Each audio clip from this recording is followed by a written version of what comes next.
in the year 61 CE, a man ascended to the throne of Rome who would become one of history's most unlikely philosophers. Marcus Aurelius did not seek power. He did not revel in the glory of empire. He was a reluctant emperor who would have preferred a life of quiet study and philosophical contemplation. Yet fate and duty called him to rule the most powerful empire the world had ever known, and he answered that call with extraordinary grace and wisdom. What makes Marcus Aurelius unique among history's great thinkers is not merely the profundity of his philosophy, but the context in which it was forged. He did not develop his ideas in the comfort of an academy or the safety of a monastery.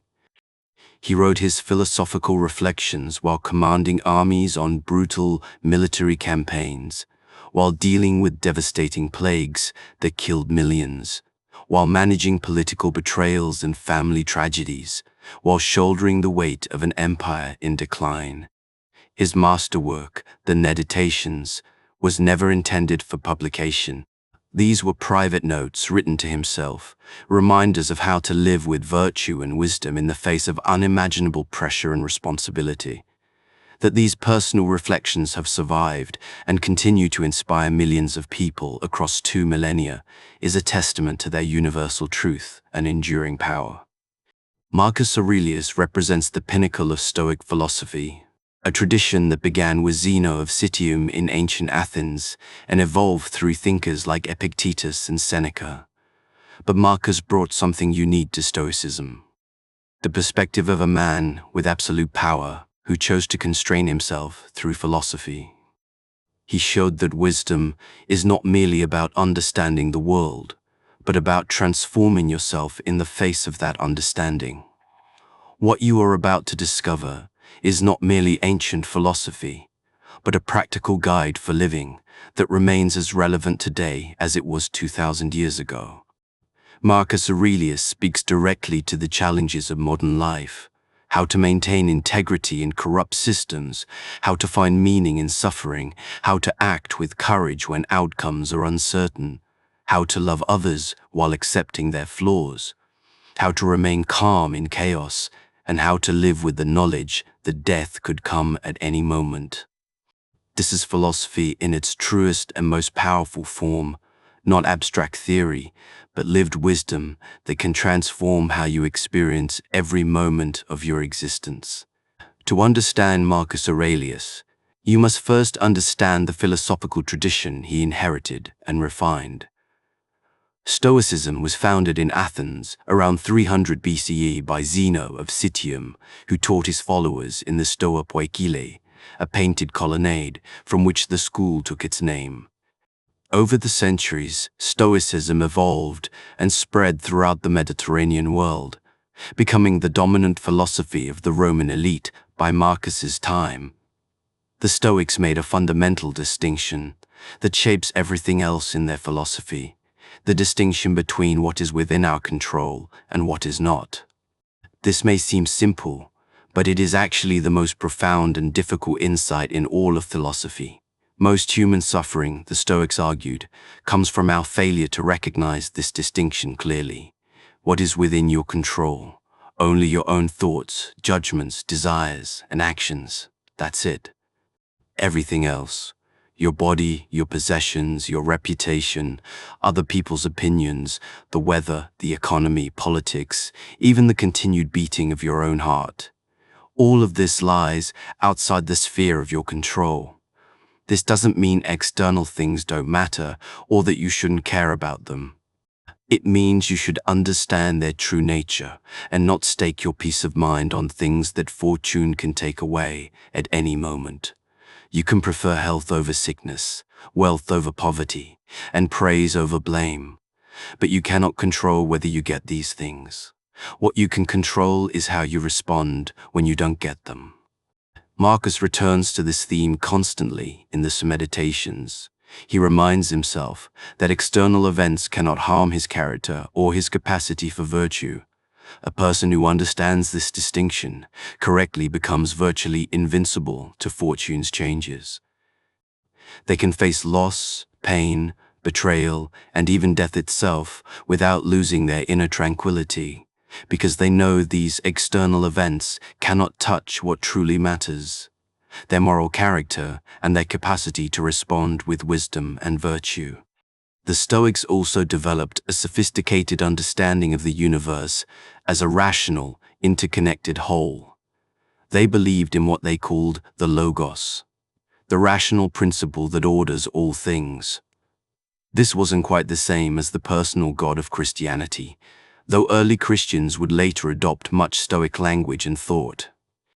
The Logos was more like the inherent rationality and intelligence of nature itself. Everything that happens according to the Logos. This includes what we call good fortune and bad fortune, pleasure and pain, life and death. From the cosmic perspective, all of these are simply natural processes, neither good nor bad in themselves.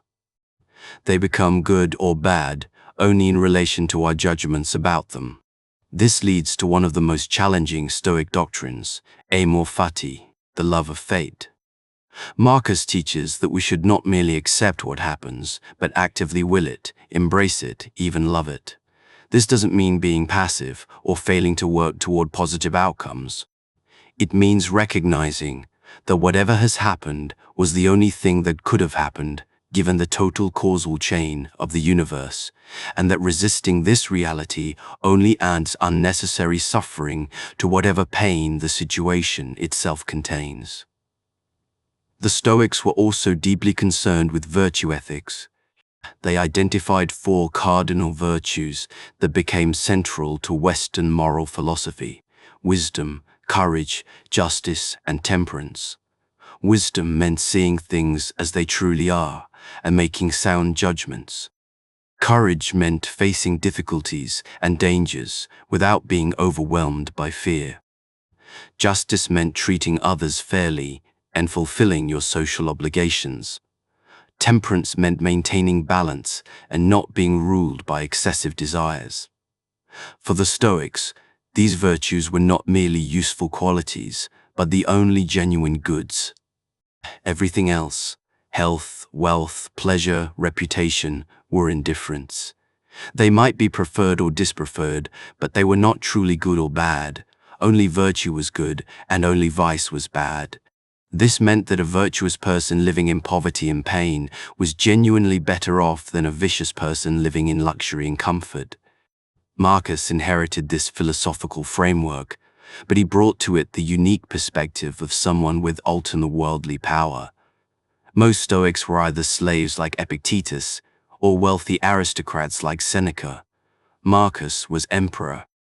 He didn't just theorize about how philosophy should guide action in the real world. He had to apply these principles while making decisions that affected millions of lives. This made his Stoicism intensely practical and psychologically acute.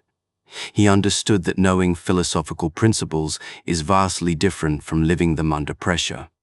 He recognized that the mind constantly generates disturbing thoughts and emotions, and that philosophy requires constant vigilance and practice to maintain right judgment.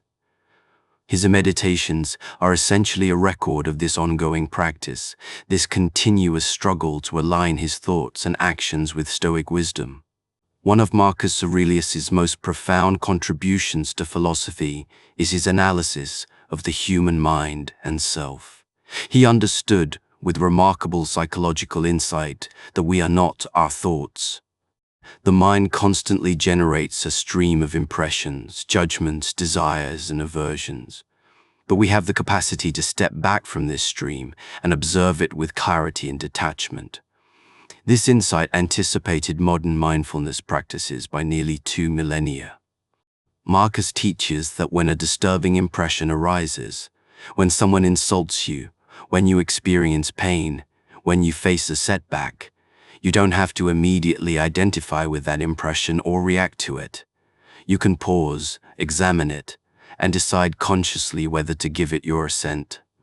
He writes constantly about stripping away the false judgments we add to bare facts. Someone insults you. That's just sound waves hitting your ears, or marks on paper, or pixels on a screen. The insult only becomes an insult when you judge it as such. The external event has no power to disturb you unless you grant it that power through your judgment. This doesn't mean pretending insults don't hurt, or the pain isn't unpleasant. It means recognizing where the real hurt comes from, not from the external event itself, but from your interpretation of it. And interpretations can be examined, questioned, and changed. Marcus also understood that the self is not a fixed, permanent entity, but a constantly changing process. The person you were 10 years ago no longer exists. The person you are right now is already passing away, being replaced moment by moment by someone slightly different.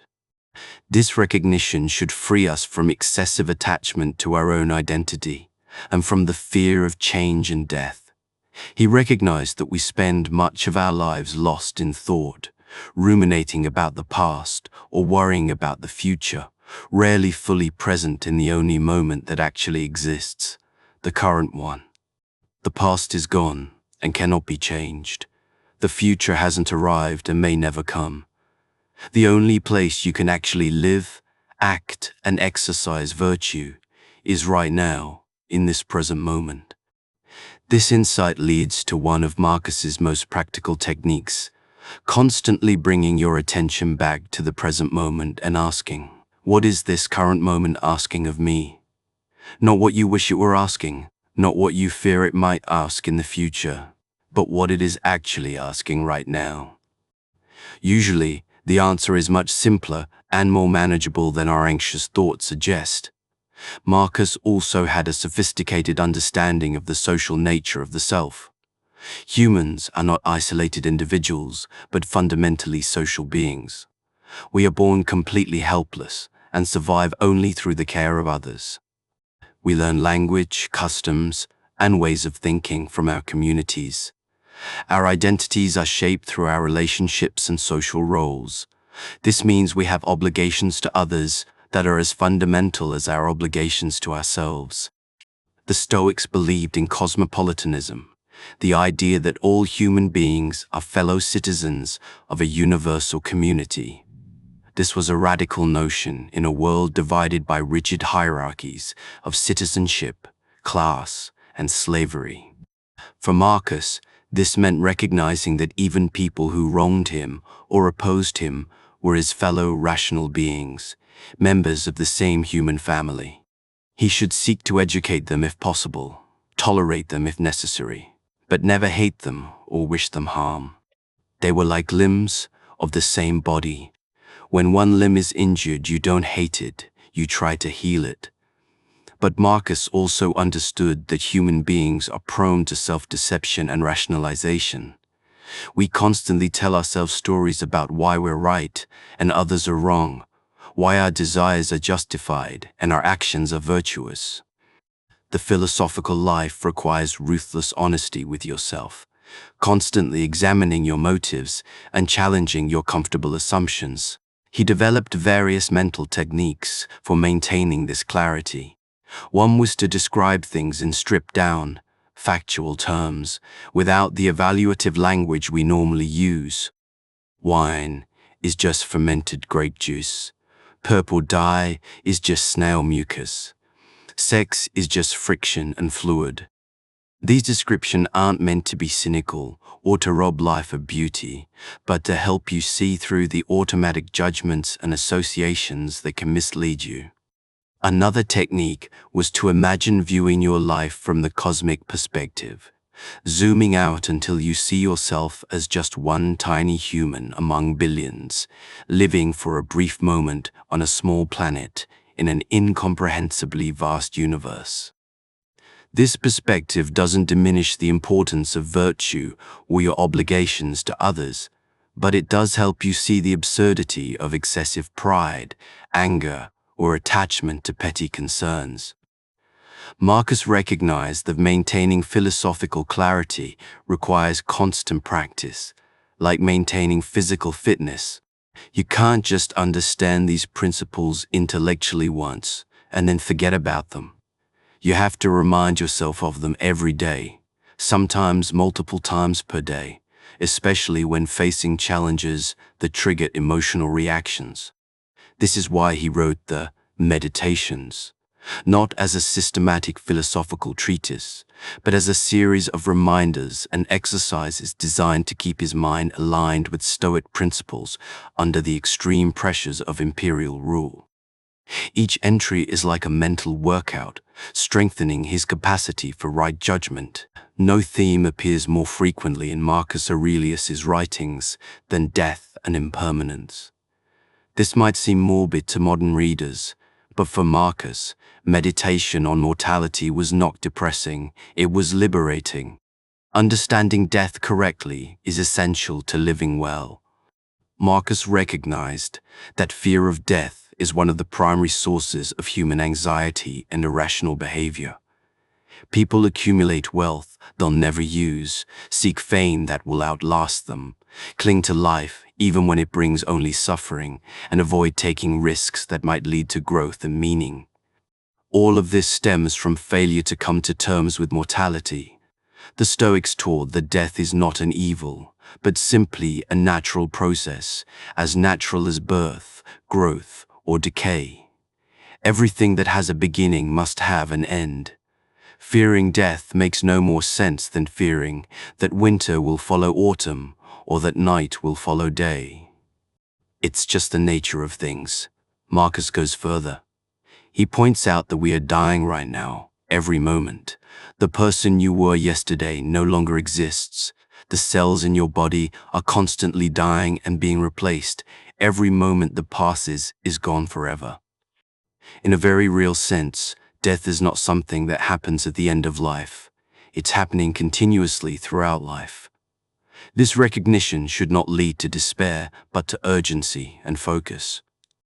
If you truly understood that you might die today, would you waste time on petty resentments, meaningless distractions, or activities that don't align with your values? Or would you focus on what truly matters, living virtuously, treating others with kindness, and making the most of whatever time you have? Marcus practiced a technique he called negative visualization, regularly imagining that the things and people you value could be taken away at any moment. Your possessions could be destroyed. Your health could fail. Your loved ones could die. Even your own life could end before you finish reading this sentence. This practice is not meant to make you paranoid or pessimistic, but to help you appreciate what you have while you have it and avoid taking things for granted. When you truly recognize that every moment with loved ones might be your last, you treat them with more patience and kindness. When you understand that your health is temporary, you appreciate your body's current capabilities instead of focusing on its imperfections. Marcus also recognized that much of what we call tragedy is really just change, viewed with resistance. When someone dies, from the cosmic perspective, they're simply transforming into something else. The matter and energy that composed them continues to exist in other forms. They return to the universal nature from which they came, just as a wave returns to the ocean. This doesn't mean you shouldn't grieve or that loss isn't painful. It means understanding that loss is inseparable from love, that change is inseparable from existence, and that resisting these fundamental realities only adds unnecessary suffering to necessary pain. One of Marcus's most powerful insights is that death gives life meaning. If we lived forever, nothing would be urgent, nothing would be precious, and nothing would matter in quite the same way. It's precisely because our time is limited that our choices and actions carry weight. Mortality is not life's curse, it's what makes life beautiful and significant. He also understood that the length of life matters far less than its quality. You could live 1,000 years and never develop wisdom or virtue. Or you could live 30 years and achieve everything that matters, a life lived with integrity, courage, and love. What matters is not adding years to your life, but life to your years. Marcus knew this wisdom experientially. As emperor, he witnessed constant death, from disease, war, political violence and natural causes. He lost multiple children, family members, friends, and colleagues. He saw entire populations devastated by plague. Death was not an abstract philosophical concept for him, but a daily reality that shaped every aspect of his experience. Yet he did not become hardened or nihilistic. Instead, he developed a profound acceptance of impermanence that allowed him to love deeply while holding lightly, to care passionately about his duties while recognizing their ultimate insignificance, and to face his own mortality with calm dignity. He recognized that much of the fear of death comes from false beliefs about what death is. If consciousness ends completely, then death is simply non-existence, like the state before you were born, nothing to fear. If some form of consciousness continues, then death is a transition to another state, also nothing to fear if you've lived virtuously. Either way, death is natural and unavoidable, and fearing it accomplishes nothing except making you more miserable while alive. Marcus practiced what the Stoics called premeditatio malorum, the premeditation of evils. By regularly contemplating the worst that could happen, including your own death, you rob these possibilities of their power to terrify you. When you've mentally rehearsed loss, pain, and death, you're less likely to be overwhelmed when they actually occur. But this contemplation of mortality served another purpose beyond reducing fear. It helped Marcus maintain perspective on what truly matters. When you remember that you're going to die, petty concerns and social anxieties reveal themselves as absurd. Office politics, social media controversies, materialistic ambitions, all of this appears ridiculous when viewed through the lens of mortality. What remains significant when you contemplate death? Virtue, love, beauty, truth, kindness, wisdom, courage. These things retain their meaning even in the face of mortality. In fact, they become more meaningful, more precious, more worthy of your limited time and energy. One of the most practical aspects of Marcus Aurelius's philosophy is his guidance on dealing with difficult people and frustrating circumstances. As emperor, he dealt with incompetent subordinates, scheming courtiers, rebellious generals, and foreign invaders. He couldn't simply avoid difficult people or quit when circumstances became challenging. He had to find a way to maintain his own virtue and equanimity while dealing with constant frustration and opposition. Marcus's first principle is remarkably simple but profoundly difficult. Remember that other people are not trying to harm you personally. They're pursuing what they believe is good, even when their actions cause you problems. They're confused, ignorant, or deluded about what's truly good. They think wealth, status, or power will make them happy when only virtue can do that. But they're not malicious. This perspective transforms how you experience difficult interactions. Instead of feeling personally attacked or victimized, you can see the other person as someone who's suffering from false beliefs about what matters. This doesn't mean excusing harmful behavior or failing to resist wrongdoing, but it does mean not adding the extra layer of resentment and anger to an already difficult situation. Marcus compared dealing with difficult people to washing dirty clothes or treating an infected wound. You don't take it personally that the clothes are dirty or the wound is infected. You simply do what needs to be done calmly and efficiently. Similarly, dealing with difficult people is just part of living in human society. No more worthy of anger than dirty clothes are worthy of rage. He also recognized that getting angry at people for being difficult is as irrational as getting angry at a fig tree for producing figs or at winter for being cold. People act according to their nature and their current level of development. Expecting everyone to be wise and virtuous is like expecting children to have the knowledge of adults or puppies to have the training of service dogs. This doesn't mean having low expectations or giving up on helping others improve. It means meeting people where they actually are rather than where you wish they were. You can work to educate the ignorant, restrain the harmful, and encourage the developing, but you do this with realistic expectations and without the bitterness that comes from demanding that people be different than they are. Marcus also taught that when someone wrongs you, they harm themselves far more than they harm you. They corrupt their own character, sacrifice their own integrity, and damage their own capacity for virtue. Meanwhile, they can only harm you if you let their actions disturb your peace of mind or compromise your own virtue. The worst they can do is harm your body or your property. They cannot touch your moral character unless you cooperate with them by responding with vice. This insight is tremendously empowering. It means that no one can make you angry, fearful, or resentful without your consent. External events may be unpleasant, but the disturbance you feel comes from your own judgments about those events. Change your judgments, and the disturbance disappears even if the external circumstances remain unchanged. But Marcus was not naive about human nature. He understood that some people are genuinely vicious and dangerous. His Stoic compassion did not mean being a doormat or failing to protect yourself and others from harm. The key is to resist wrongdoing firmly but without hatred, to protect yourself and others while maintaining your own virtue, to oppose evil without becoming evil yourself. He also recognized that much of what frustrates us about others actually frustrates us about ourselves.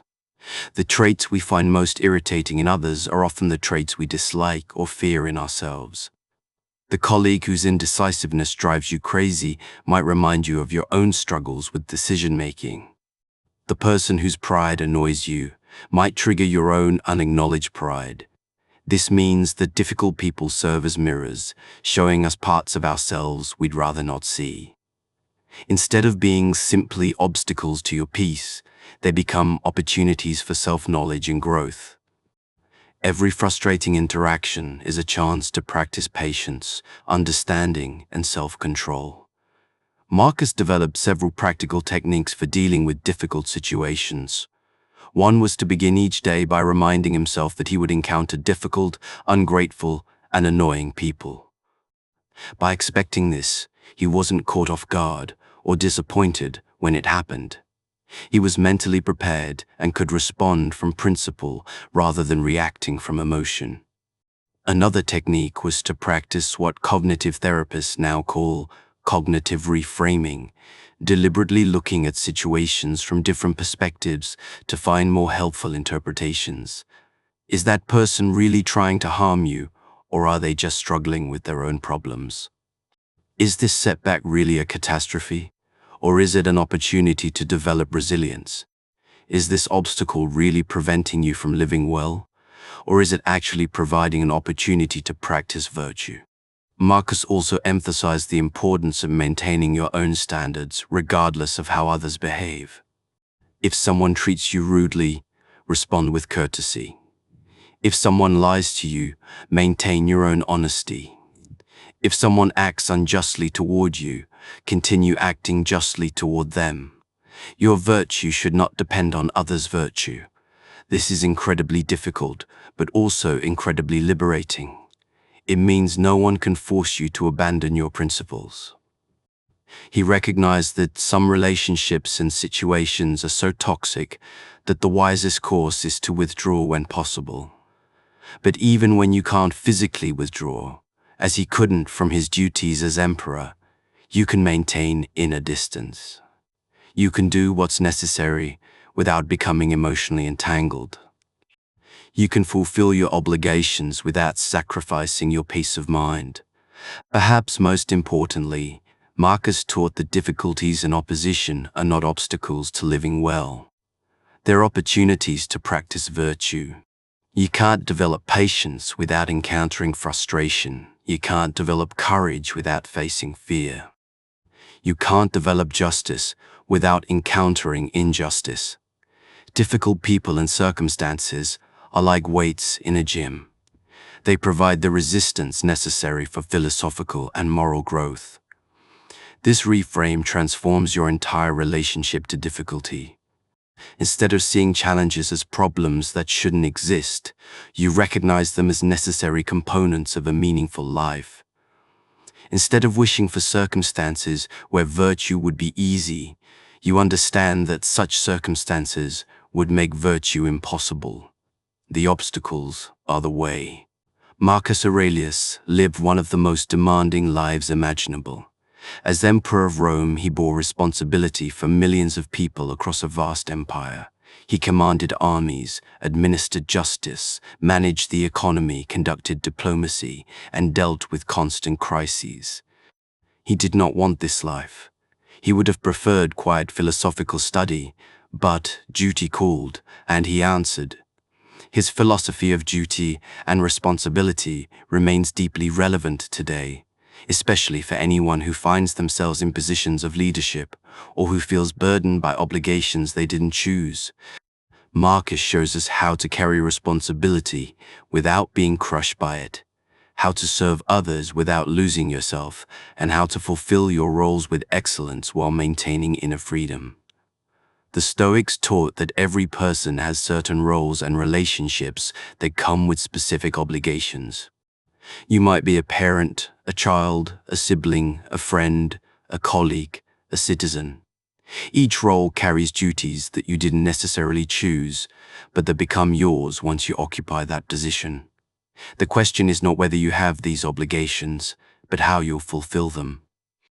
Marcus took his role as emperor with profound seriousness, not because he valued power or glory, but because he recognized that the well-being of millions depended on how well he performed his duties. He couldn't simply walk away because the job was difficult or unpleasant.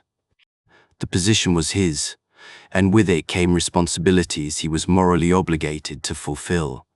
But he also maintained remarkable inner freedom. He served the empire fully while recognizing that his identity wasn't defined by his role. He was not primarily Emperor Marcus Aurelius, but a human being, a rational soul, temporarily occupying a position of responsibility. When that position ended, as it inevitably would, the essential core of who he was would remain unchanged. This distinction is crucial for avoiding the two major errors people make regarding duty and responsibility.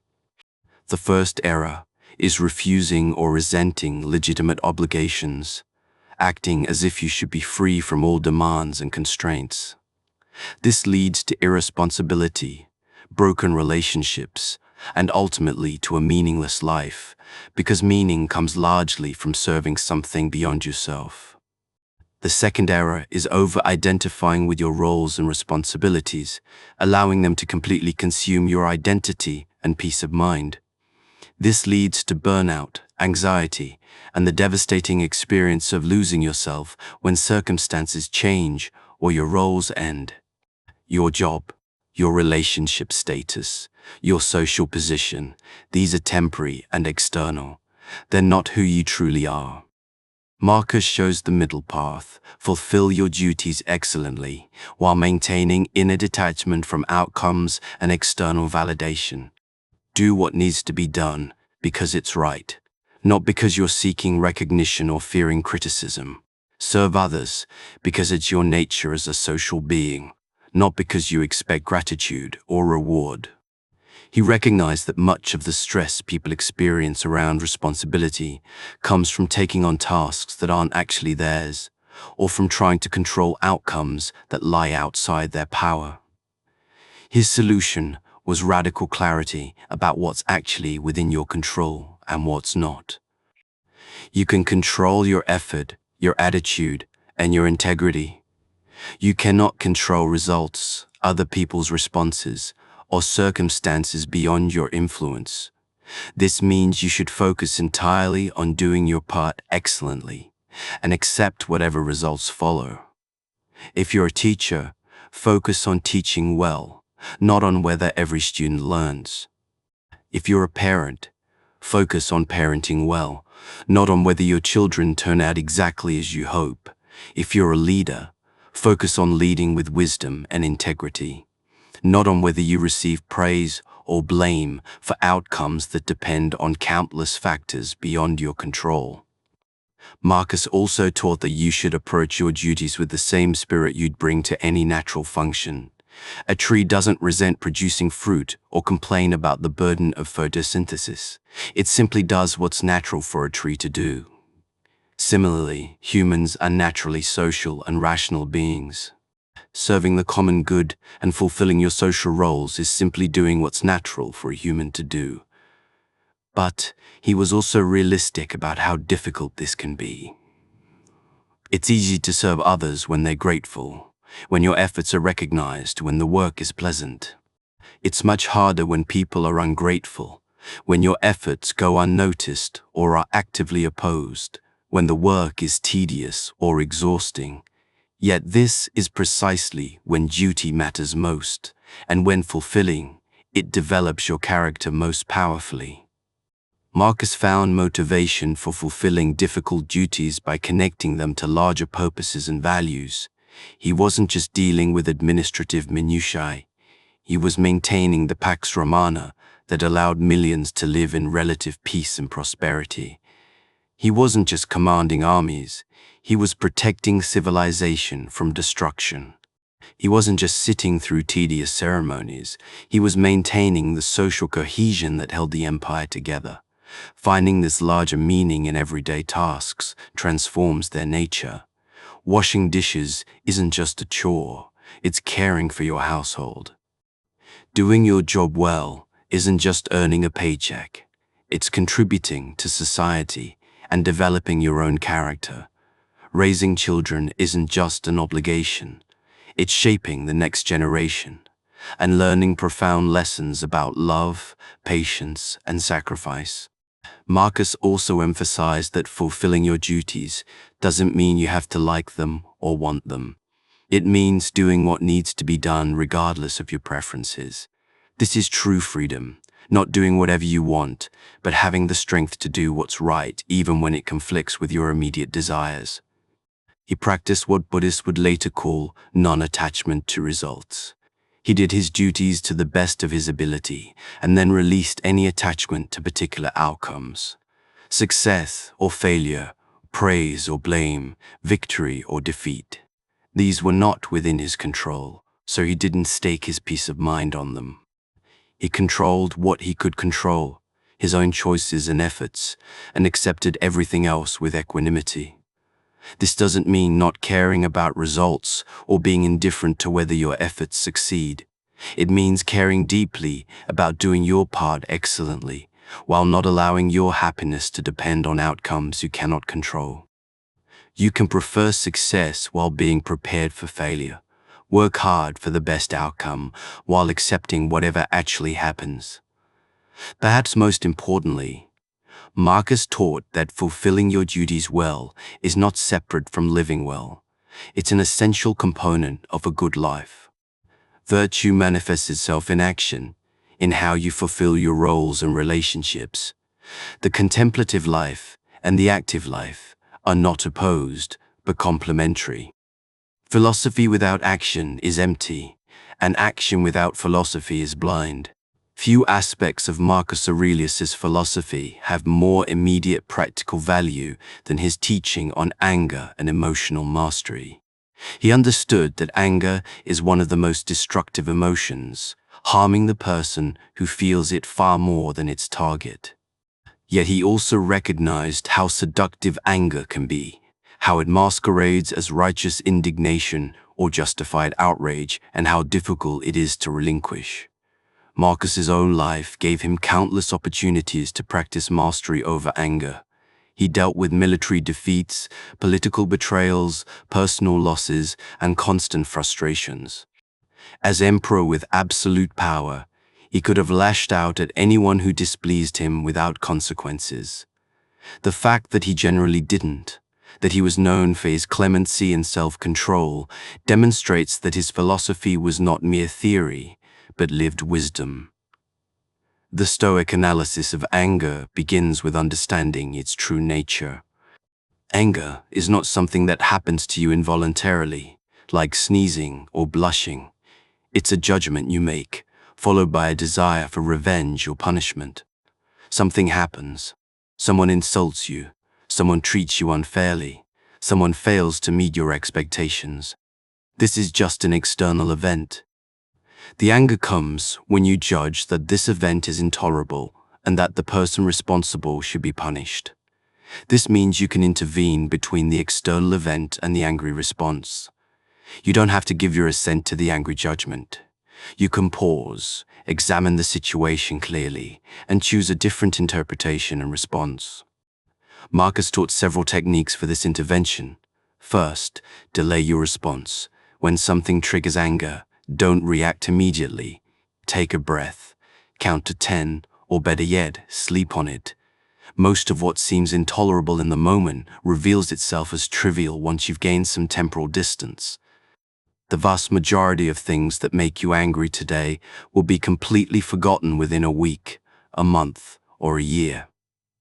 Second, examine your angry thoughts with precision. What exactly are you angry about? Often you'll discover that you're not really angry about what you think you're angry about.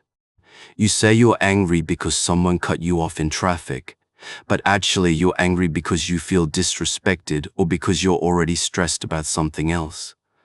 Getting clear about what's actually triggering your anger often deflates it significantly. Third, consider whether your anger is helpful. Will it improve the situation or make it worse? Will it help you act more wisely or less? Will it strengthen your relationships or damage them? Usually, anger clouds judgment, impairs decision-making, and damages relationships while accomplishing nothing useful. Even when anger motivates action, you could take the same action from a calmer, more rational state with better results. Fourth, remember that anger is a form of voluntary suffering. When you're angry, you're voluntarily making yourself miserable. The person you're angry at may not even know you're upset, or they may not care, or they may even be pleased that they got under your skin. Meanwhile, you're poisoning your own experience, raising your blood pressure, impairing your sleep, and making yourself unpleasant to be around. Who's really being punished by your anger? Marcus also taught the practice of examining the object of your anger more carefully. That person who wronged you, are they doing the best they can with their current level of wisdom and self-control? Are they acting from malice or from ignorance, confusion, or their own suffering? If you had their genetics, their upbringing, their current circumstances, and their exact brain state, wouldn't you act exactly as they're acting? This doesn't excuse harmful behavior or mean you shouldn't try to stop it. But it does mean recognizing that anger at people for being who they currently are makes no more sense than anger at a child for not having adult judgment, or at a sick person for not being healthy. You can work to educate the ignorant or restrain the harmful without the additional layer of angry emotion. He pointed out that much anger comes from unrealistic expectations. You expect people to always be reasonable, fair, and competent. You expect circumstances to cooperate with your plans. You expect life to be convenient and comfortable. Then, reality fails to meet these expectations, and you become angry at reality itself. The solution is not to have low expectations or to accept injustice passively. It's to align your expectations with reality while working to improve what can be improved. Expect that people will sometimes be unreasonable. That's how people are. Expect that circumstances will sometimes be frustrating. That's how circumstances are.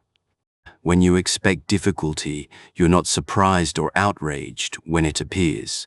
You're prepared and can respond effectively. Marcus also recognized that anger often serves psychological functions that have nothing to do with justice or problem solving. It can make you feel powerful when you actually feel vulnerable. It can provide temporary energy when you're actually exhausted. It can justify behaviors you couldn't otherwise rationalize. It can bond you with others through shared outrage. It can distract you from problems you don't know how to solve. Understanding these hidden functions of anger helps you address the real needs it's serving. If you're angry because you feel powerless, Work on developing real agency in your life. If you're angry because you're exhausted, rest. If you're angry because you're avoiding difficult truths, face them. Anger is often a symptom pointing to deeper issues that need attention. But Marcus didn't advocate for emotional suppression or pretending you don't feel what you feel. He recognized that emotional responses arise automatically and that trying to force them away often makes them stronger. His approach was more subtle. Observe your emotions without identifying with them, examine them without acting on them, and allow them to arise and pass without following their dictates. Inda. You can notice there is anger without concluding, I am angry or I must act angrily. Emotions are like weather patterns in consciousness. They arise, persist for a while, and eventually dissipate. You don't have to push them away or hold on to them. You can simply observe them with curious detachment until they naturally subside. The ultimate goal is not to never feel anger. That's probably impossible for most people, but to not be controlled by it, to not act from it, and to not allow it to disturb your inner peace. You can feel the physical sensations of anger without giving assent to angry judgments. You can acknowledge aggressive impulses without following them. You can recognize that anger has arisen while choosing to respond from wisdom rather than emotion.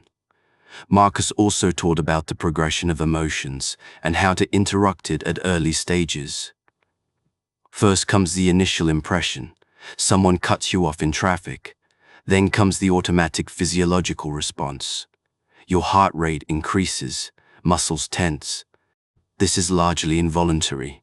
But then comes the critical moment. You either give assent to the angry interpretation, that person is a terrible driver who disrespected me, or you withhold assent and reframe it, that person may be rushing to an emergency, or they're just inattentive.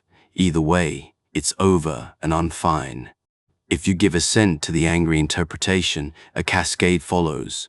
You rehearse grievances, imagine confrontations, construct narratives about how you've been wronged. The anger intensifies and can last for hours or days. But if you catch it early and withhold assent, the initial physiological arousal dissipates within seconds or minutes, and you move on with your day unperturbed. This is emotional mastery, not the suppression of feelings, but the conscious choice about which feelings to cultivate and which to let pass. It's treating your mind like a garden, carefully tending the plants you want to grow while pulling the weeds before they take root. Marcus practiced this discipline constantly. He would remind himself in the morning that he would encounter difficult people, so he was prepared rather than surprised. He would examine his reactions throughout the day, asking whether his judgments were serving him or harming him. He would review his day in the evening, noting where he succeeded in maintaining equanimity and where he failed, always with the intention of improving tomorrow. One of Marcus Aurelius's most powerful and practical philosophical tools is what Pierre Hadot called the discipline of perception. The practice of seeing things as they really are, rather than as they appear, through the distorting lens of our judgments, desires, and cultural conditioning. This discipline strikes at the root of most human suffering by revealing that much of what disturbs us exists only in our interpretations, not in reality itself. Marcus constantly practiced describing things in stripped-down, objective terms. A luxurious feast is just dead plants and animals arranged on plates. An expensive purple robe is just wool soaked in snail secretions. A beautiful person is just bones, flesh, and blood temporarily arranged in a particular configuration. Sexual intercourse is just friction and a bit of fluid. These descriptions can seem cynical or reductive, but that's not their purpose. Marcus is not denying that food can be delicious, clothes can be beautiful, or love can be profound. He's training himself to see through the automatic evaluations and associations that culture, habit, and evolution have layered onto bare reality. He's reminding himself that the value we perceive in external things comes largely from our own minds, not from the things themselves. This practice serves several important functions. First, it breaks the power of conventional values that can mislead us into pursuing things that won't actually make us happy or good. If you see wealth as just numbers in a computer or pieces of metal, you're less likely to sacrifice your integrity to acquire more of it. If you see fame as just temporary favorable opinions in other people's minds, you're less likely to compromise your values to achieve it.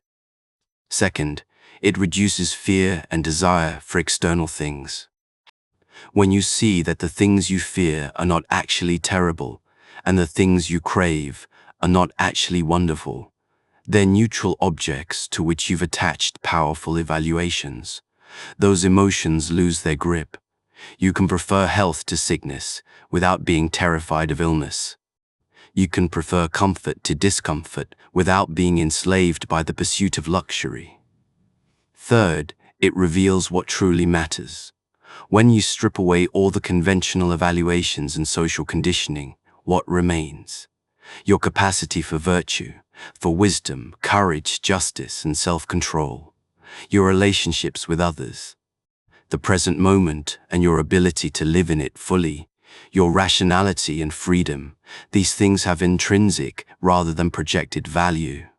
Marcus also practiced viewing events from different temporal perspectives. Something that seems catastrophic today will be forgotten in a month, a year, a decade. In 100 years, everyone who knew about this event will be dead. In 1,000 years, the civilizations that considered it important will have transformed beyond recognition. In 10,000 years, even the languages used to describe it will be extinct. This temporal zooming out is not meant to make everything seem meaningless or to encourage nihilism. Rather, it's meant to provide perspective on which things deserve your emotional investment and which don't. A criticism that wounds your pride today appears ridiculous when viewed from a century hence. An embarrassing mistake that haunts you for weeks reveals itself as utterly insignificant in the grand scheme of things. But Marcus also zoomed in, examining the present moment with microscopic attention. What is actually happening right now, stripped of all your thoughts about past and future, usually something very simple and manageable. You're sitting, breathing, reading. There's no crisis in this moment itself. The crisis exists only in your thoughts about other moments that aren't happening now. This practice of returning to the present moment was crucial for Marcus. As emperor, he could have been overwhelmed by the magnitude of his responsibilities, millions of people depending on his decisions, countless problems demanding attention, an empire in constant crisis. But in any given moment, there was only one thing to do, one decision to make, one person to address. By staying present, he could handle each moment adequately without being paralyzed by the totality of his obligations. The discipline of perception also involves recognizing the interconnection of all things. Marcus saw the universe as a single living organism in which every part affects every other part. The tree that provides your table was nourished by rain that fell from clouds formed over distant oceans. The oxygen you breathe was produced by plants, photosynthesizing sunlight that traveled millions of miles through space. Everything you are depends on countless other beings and processes stretching back to the beginning of time. Recognizing this interconnection dissolves the illusion of separate, independent selfhood. You are not an isolated individual, but a node in an infinite web of relationships and dependencies. Your actions ripple outward in ways you can't fully trace or control. Every choice you make affects the whole system in ways large and small. This recognition has ethical implications. If you and others are not truly separate, then harming others is a form of self-harm. If you benefit from countless relationships and dependencies, you have obligations to the web that sustains you. Your apparent self-interest and your concern for the common good are not opposed, but aligned at the deepest level. Marcus also practiced what we might call philosophical categorization, placing each experience into its proper philosophical category. Is this thing within my control or outside it? Is this truly good or bad, or is it an indifferent? Is this happening to me specifically, or to human beings generally? Is this a new problem, or something people have faced throughout history? These categorizations help you respond appropriately. If something is outside your control, you can practice acceptance rather than wasting energy on resistance. If something is an indifferent rather than truly good or bad, you can face it without excessive emotion.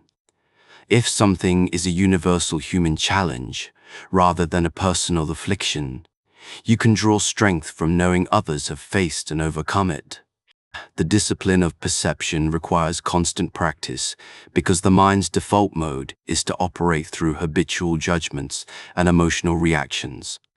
You don't naturally see a luxury car as just shade metal and plastic. You see it as desirable, enviable, impressive. You don't naturally see an insult as just sounds or symbols. You see it as hurtful and intolerable. Marcus had to actively interrupt these automatic processes thousands of times, deliberately reframing situations until the philosophical perspective became more natural. This is why he wrote so many reminders to himself in the meditations. He wasn't recording ideas he'd forgotten, but reinforcing practices he needed to maintain against the constant pressure of unconsidered habit and emotion. The ultimate goal of the discipline of perception is what the Stoics called phantasia, cataleptic, accurate perception of reality as it actually is.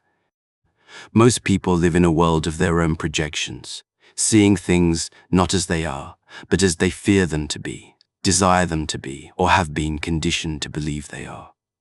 The philosopher learns to see through these projections to reality itself. This clear seeing is not cold or detached, but actually allows for deeper engagement with life. When you're not constantly reacting to your own projections and judgments, you can respond more appropriately to what's actually happening. When you're not enslaved by conventional values, you're free to appreciate genuine goods. When you're not terrorized by imaginary dangers, you can assess and handle real ones effectively. Marcus Aurelius understood that philosophy is not primarily an intellectual activity, but a spiritual practice requiring daily discipline. The sea meditations themselves are evidence of this practice. He was not writing for an audience, but engaging in philosophical exercises designed to maintain his mental clarity and moral orientation under extreme pressure. The Stoics developed a rich tradition of spiritual exercises, and Marcus employed many of them. One of the most important was the morning meditation, preparing yourself mentally for the day ahead. Marcus would remind himself each morning of the Stoic principles he needed to maintain, that he would encounter difficult people, that external events couldn't harm his character, that he had obligations to serve the common good, that the day might be his last. This morning practice was not about generating positive feelings or motivational energy, but about aligning his mind with reality and principle before entering the day's challenges. It was like a warrior checking his equipment before battle, or an athlete stretching before competition preparation that made effective action possible. Equally important was the evening examination, reviewing the day that had passed. What situations did he handle well? Where did he fail to maintain his principles? What could he do better tomorrow? This wasn't about guilt or self-punishment, but about honest assessment and continuous improvement. The Stoics called this practice giving an account to yourself. Just as a business examines its accounts to see whether it's operating profitably, the philosopher examines his actions to see whether he's living virtuously. This requires ruthless honesty. You can't improve if you're constantly making excuses or rationalizing failures. Marcus also practiced what we might call philosophical memorization and meditation. He would reflect deeply on key Stoic principles until they were internalized at a visceral level, not just intellectually understood. The idea that externals can't harm you, that all things are impermanent, that you're part of a rational cosmic order. These needed to become automatic thought patterns, not just beliefs you assented to when explicitly considering them. This required repetition. Modern readers sometimes find the meditations repetitive. Marcus says similar things many times in slightly different ways.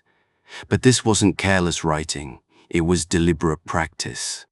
He was reinforcing these principles through repetition, building mental habits that would serve him in crisis moments when there was no time for careful philosophical analysis. He also practiced negative visualization, deliberately imagining losses and difficulties.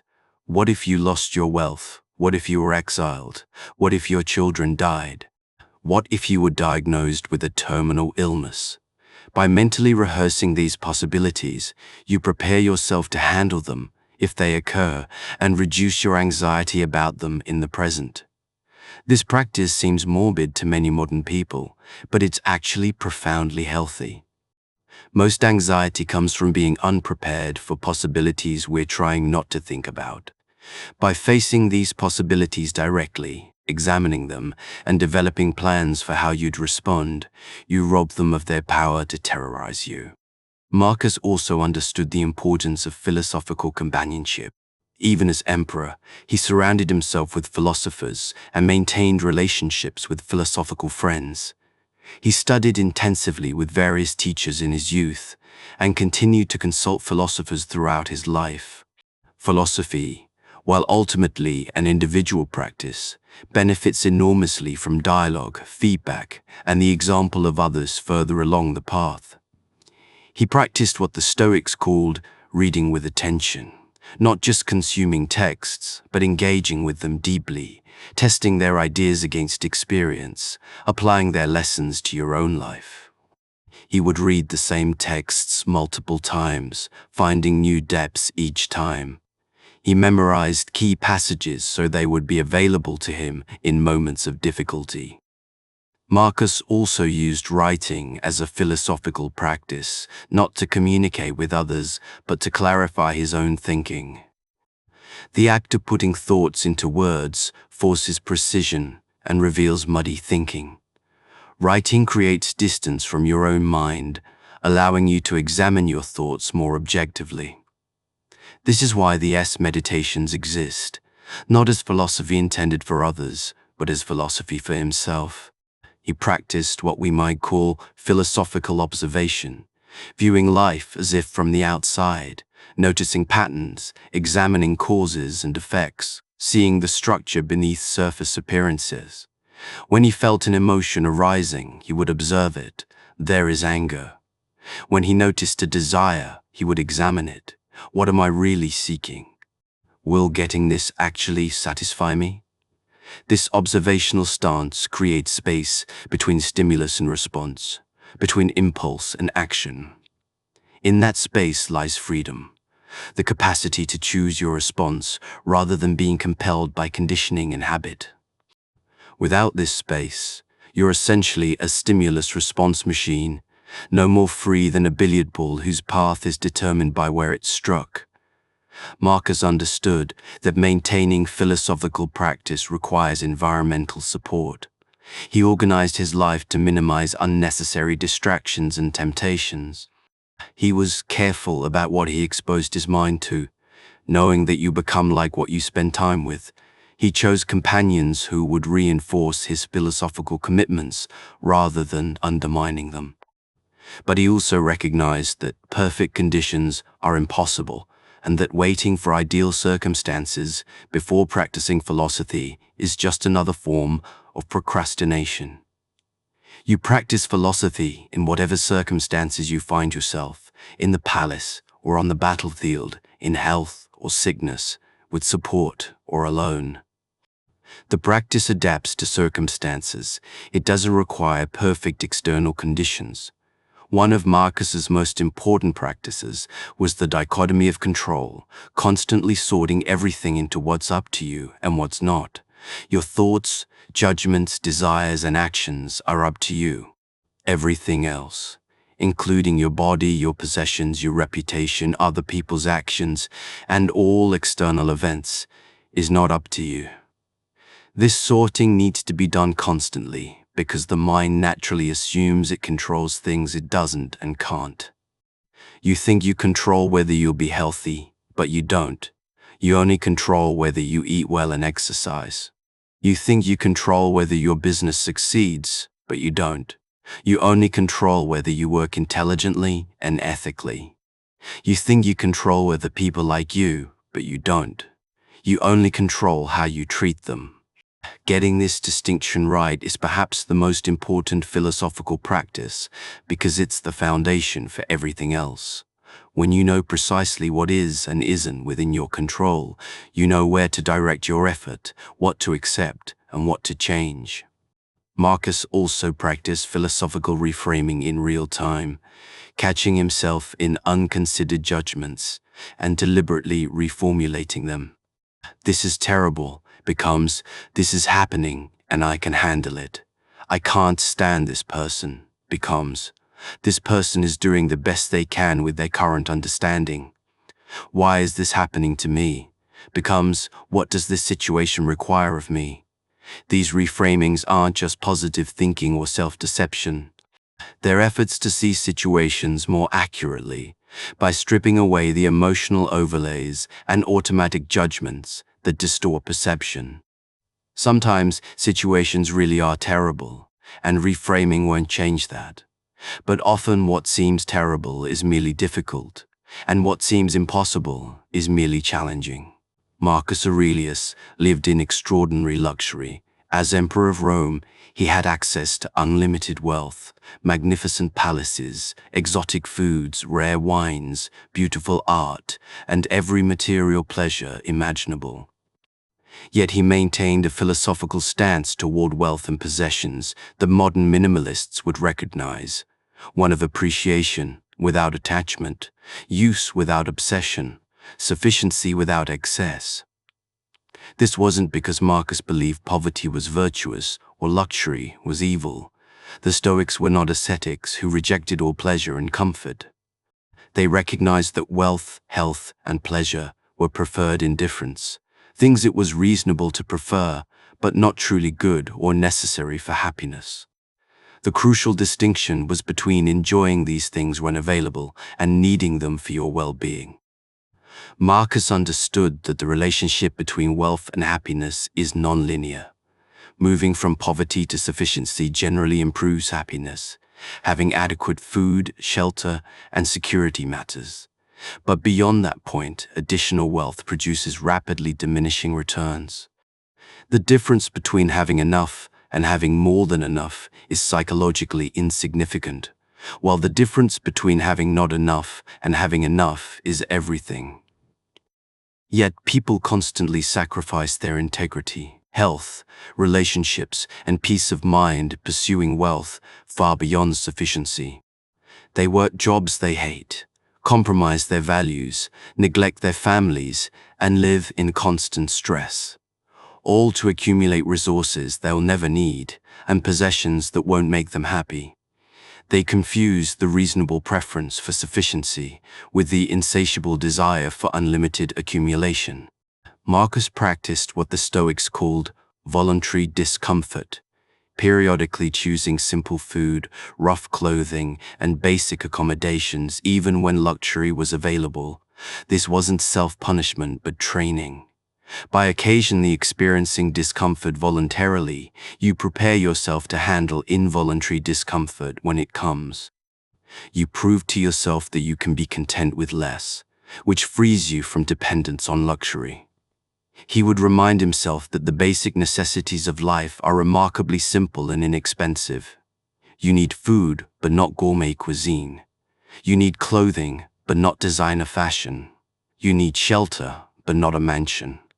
Once these basic needs are met, everything else is optional enhancement that adds little to genuine well-being. This recognition is tremendously liberating in a consumer culture that constantly generates new needs that are actually just manufactured desires. You don't need the latest technology, The fashionable clothes, the luxury car, the impressive house, or any of the other things advertising suggests are essential for a good life. You might enjoy them if you have them, but you don't need them.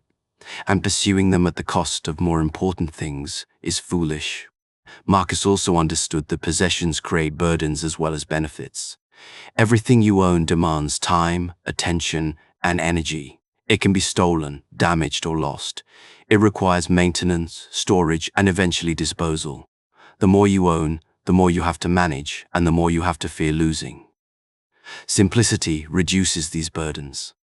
When you own fewer things and need less, you're more flexible, more mobile, and more resilient.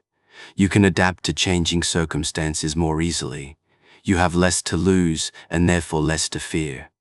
Your well-being depends less on external conditions and more on your own inner state. But Marcus's approach to wealth wasn't about personal benefit alone. He recognized that wealth creates obligations to others. If you have more than you need while others lack necessities, you have a moral obligation to help. Hoarding resources beyond what you'll use while others suffer is not just ungenerous. It's a failure to recognize your interconnection with other human beings and your role in the larger community. This doesn't mean you must give away everything beyond bare subsistence, but it does mean that your wealth should serve purposes beyond your own comfort. It should be used to benefit others, support worthy causes, create opportunities, and contribute to the common good. Wealth is ultimately a tool, and tools should be used for worthwhile purposes, not merely accumulated and admired. Marcus also understood that the real poverty is not lack of possessions, but insatiability of desire. Someone who has little but desires little is richer than someone who has much but desires more. Contentment is not about having everything you want, but about wanting only what you have. Or more precisely, about not needing external conditions to be different for you to experience well-being. This doesn't mean having no preferences or never working to improve your circumstances. It means not staking your peace of mind on whether your preferences are satisfied. You can prefer wealth while being content in poverty, prefer health while being content in sickness, prefer success while being content in failure. The preference guides your actions. The contentment protects your well-being regardless of outcomes. He practiced what we might call philosophical gratitude, recognizing that even basic comforts he took for granted were luxuries beyond the dreams of most humans throughout history. Running water, adequate food, medical care, education, peace. These things his position granted him were extraordinary privileges. This recognition protected him from the hedonic adaptation that makes people perpetually dissatisfied, regardless of how much they have. Marcus also saw through the social games people play with wealth. The displays of status, the competition for conspicuous consumption, the anxiety about keeping up with others. All of this revealed itself as absurd when viewed philosophically. Why should you care whether your possessions are as impressive as someone else's? Why should you need others to be aware of your wealth? This kind of thinking treats possessions, not as tools for living well, but as props in an endless performance designed to win approval from people whose opinions shouldn't matter to you. The freedom from these social games is one of philosophy's great gifts. When you no longer need to display wealth, you're free to use it intelligently. When you no longer compete with others for status, you're free to focus on what actually matters. When you no longer measure your worth by your possessions, you're free to discover your actual worth in your character and relationships.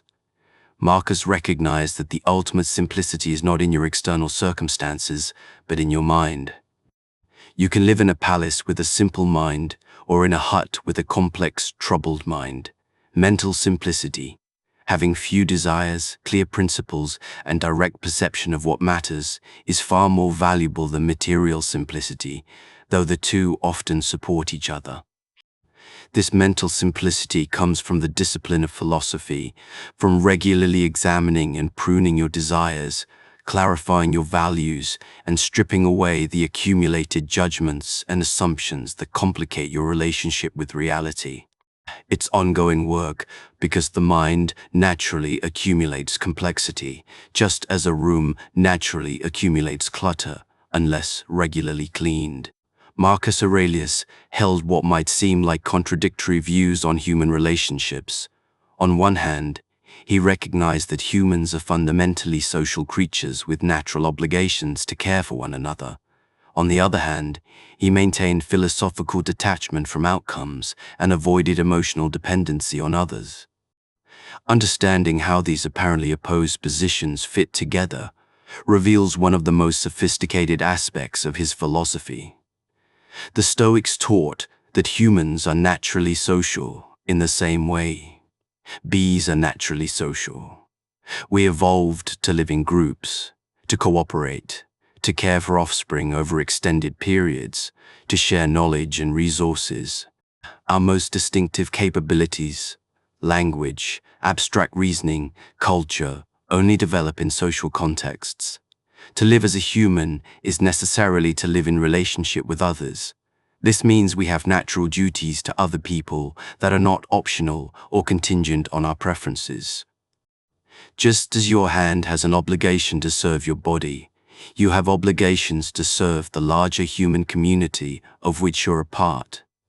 Indifference to others' welfare is not philosophical detachment, but a failure to recognize your own nature. Marcus took these obligations seriously. As emperor, he worked tirelessly for the welfare of his subjects, even though the position exhausted him, and he would have preferred a private life of study. He treated even his enemies with respect and clemency when possible. He sought to educate and improve those around him rather than simply using them for his purposes. But he also maintained inner freedom from others' opinions and actions. He did not need others to be grateful for his service, to understand his motivations, or to reciprocate his goodwill. He served them because it was right and because it was his nature as a social being, not because he expected rewards or feared punishment. This combination, deep commitment with inner detachment, is difficult to understand and even more difficult to practice. It means caring deeply about others while not being disturbed when they disappoint you. It means working for their welfare while accepting that you cannot control whether they benefit from your efforts. It means loving people while accepting that they will die and that you will lose them. Marcus practiced what we might call philosophical love, love based on recognition of shared rationality and common humanity, rather than on emotional attachment to specific qualities that might change. He could love even difficult people by recognizing that they were fellow rational beings struggling with the human condition, even when their current behavior was deplorable. This doesn't mean having the same warm feelings toward everyone, or pretending that all people are equally wise or virtuous. It means recognizing that all humans share the same fundamental nature and deserve basic respect and goodwill, regardless of their current state of development. Marcus also understood the importance of accepting people as they are, rather than as you wish they were. Much suffering in relationships comes from the gap between your expectations and others' actual behavior. You expect your partner to be more attentive, your children to be more obedient, your colleagues to be more competent, your friends to be more loyal. Then you're constantly disappointed and resentful when they fail to meet these expectations. The alternative is to see people clearly, including their limitations, flaws, and areas where they're not yet developed, and love them anyway. This doesn't mean having no standards or never working to help others improve. It means not making your peace of mind dependent on whether others meet your standards. He recognized that in intimate relationships, the challenge is even greater. With family members and close friends, emotional entanglement is natural and appropriate. You will feel joy at their success and pain at their suffering. The philosophical task is not to eliminate these feelings, but to maintain your fundamental well-being regardless of external circumstances. even as you fully experience whatever emotions arise. This is incredibly difficult. How do you love your children deeply while accepting that they might die before you? How do you commit fully to a relationship while knowing it will end, either through separation or death? How do you care about friends' well-being while recognizing you cannot control their choices or outcomes? Marcus's answer is not to love less, but to love wisely, to recognize from the beginning that everything you love is temporary and fragile, on loan from nature and eventually to be returned. This recognition should deepen rather than diminish your love. Because time is limited, every moment with loved ones is precious. Because loss is inevitable, you appreciate what you have while you have it. He also understood that much conflict in relationships comes from trying to control others. You want your partner to think, feel, or act differently. You want your children to make choices you would make. You want friends to live according to your values. But other people are not within your control, and trying to control them only creates conflict and resentment. The solution is to clearly distinguish between influence and control. You can influence others through your example, your words, and your actions, but you cannot control their responses. You can present truth, model virtue, offer help, but you cannot force others to accept any of it. They must make their own choices, and you must accept those choices even when you disagree with them. Marcus practiced what we might call philosophical forgiveness, recognizing that people who wrong you are operating from ignorance or confusion about what's truly good. They think power, pleasure, or revenge will make them happy, when only virtue can do that. In wronging you, they primarily harm themselves by corrupting their own character. This recognition makes forgiveness easier because you see the person who wronged you as more pitiable than hateful. This doesn't mean pretending wrongs didn't happen or failing to protect yourself from further harm. It means not adding the additional burden of resentment and hatred to whatever practical problems the wrong created. You can take necessary actions to prevent future harm while maintaining goodwill toward the person. He also recognized the importance of solitude and self-sufficiency. While humans are naturally social, we also need time alone to maintain our philosophical practice and inner clarity. Constant social interaction without time for reflection leads to losing yourself in others' opinions and social demands. You need regular withdrawal to remember who you are and what matters to you. But this solitude should strengthen rather than replace your connections with others. You withdraw temporarily to return more fully present and capable of genuine relationship. You cultivate self-sufficiency not to avoid others, but to engage with them from a position of inner strength rather than needy dependency. Marcus understood that the deepest form of love is acting for others' genuine good, even when they don't recognize it or appreciate it. This might mean refusing requests that would harm them, telling truths they don't want to hear, or allowing them to face consequences they need to experience. True love seeks what's actually good for others, not what they think they want or what makes them temporarily comfortable. One of the most distinctive aspects of Marcus Aurelius's philosophy is his constant practice of adopting the cosmic perspective, viewing human affairs from the standpoint of the universe as a whole. This practice served both to humble him when he was tempted by pride and to sustain him when difficulties seemed overwhelming. Marcus would imagine zooming out from his immediate situation, pulling back from the room he was in, then the city, then the empire, then the continent, then the planet, then the solar system, then the galaxy, then the observable universe.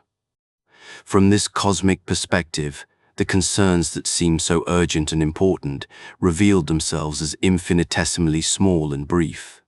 The wars he conducted, the political crises he managed, the social conflicts he mediated from the cosmic perspective, these were tiny disturbances on one small planet, lasting for a mere moment in cosmic time.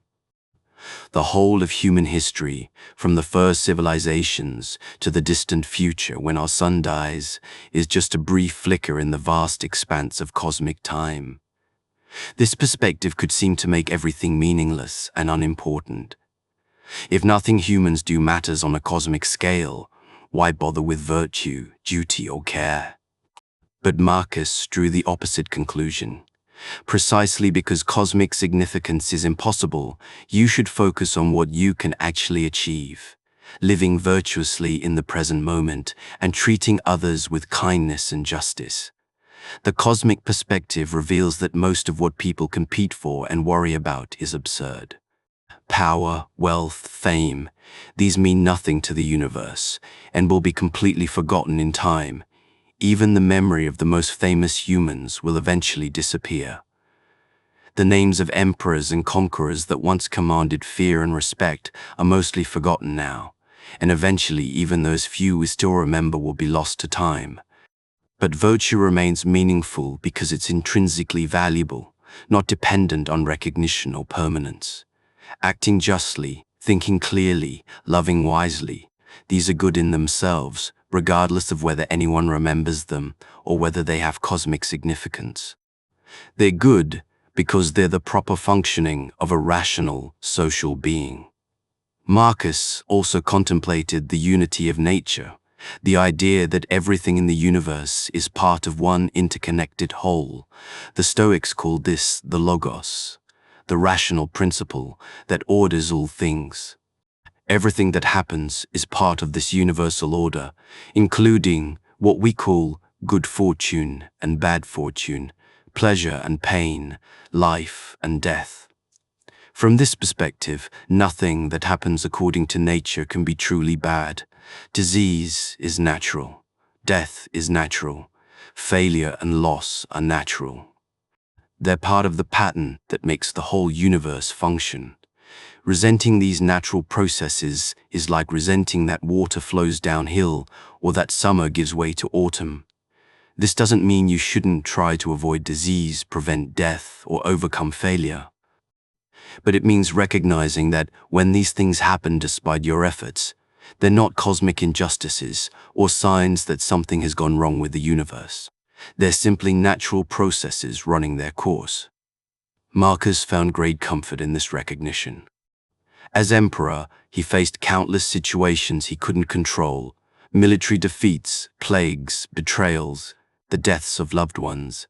He could have been overwhelmed by these difficulties or felt victimized by an unfair universe. Instead, he recognized them as natural events, no more worthy of resentment than any other natural process. He also meditated on the cycles of nature and history. Everything that happens has happened before and will happen again. The struggles you face were faced by countless humans before you and will be faced by countless humans after you. Your specific circumstances are unique, but the fundamental challenges, dealing with difficult people, facing uncertainty, coping with loss, trying to do good in an imperfect world, these are universal human experiences. This recognition provides both humility and comfort. Humility because it reminds you that you're not special. Your problems are not unprecedented or uniquely difficult. Comfort because it reminds you that others have faced similar challenges and found ways to respond with courage and wisdom. You're part of a long tradition of humans wrestling with the human condition. Marcus practiced what we might call temporal relativism, viewing events from different timescales. Something that seems important this week will seem insignificant next month. Something that seems catastrophic this year will seem minor in a decade. And from the scale of centuries or millennia, even the most momentous events of your life are completely irrelevant. This isn't meant to make everything seem meaningless, but to help you maintain perspective on what deserves your emotional investment. That embarrassing mistake you made, that criticism you received, that opportunity you missed. These things seem much less important when you imagine looking back on them from 10 years in the future. Marcus also contemplated the transformation and recycling of all things. Everything that exists is constantly changing, breaking down, being transformed into something else. Your body is made of atoms that once belonged to other beings and will eventually belong to still others. The food you eat today becomes part of you tomorrow. The breath you exhale becomes part of a plant's photosynthesis. Nothing is permanent. Everything is in constant flux. Recognizing this impermanence should free you from excessive attachment. The things and people you love are not permanent possessions, but temporary configurations that will inevitably dissolve and reform. This doesn't mean you shouldn't love them, but it means loving them with the recognition that all things pass. He found a kind of consolation in recognizing that change itself is the only constant. Everything that troubles you will pass. Every difficulty you face will eventually end, even if only through your death. Every person who annoys you will die. Every painful situation will eventually transform into something else. Nothing lasts forever, neither good things nor bad things. This recognition cuts both ways. It should make you less attached to good fortune, knowing it won't last. But it should also make you less disturbed by misfortune, knowing it too will pass. Everything is temporary, so hold good things gratefully while they last, and endure bad things patiently until they transform into something else. Marcus also contemplated his place in the succession of generations. Countless humans lived before him, each thinking their concerns were supremely important, each facing challenges that seemed unprecedented, each dying and being forgotten. Countless humans will live after him, repeating the same patterns, facing similar challenges, also dying and being forgotten. You are one small link in an enormous chain, stretching back to the origins of humanity and forward to its eventual end. Your life is significant, not because you're special or unique, but because you're part of this vast human project. Your job is to play your part well, just as actors play their assigned roles well, regardless of whether they have leading or supporting parts. This cosmic perspective protected Marcus from several common errors.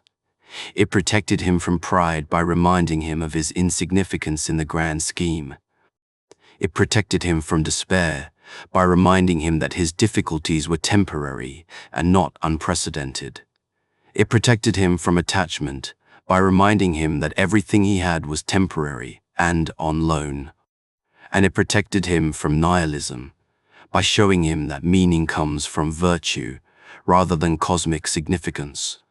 Perhaps no aspect of Marcus Aurelius's philosophy has more immediate practical value than his teaching on living in the present moment.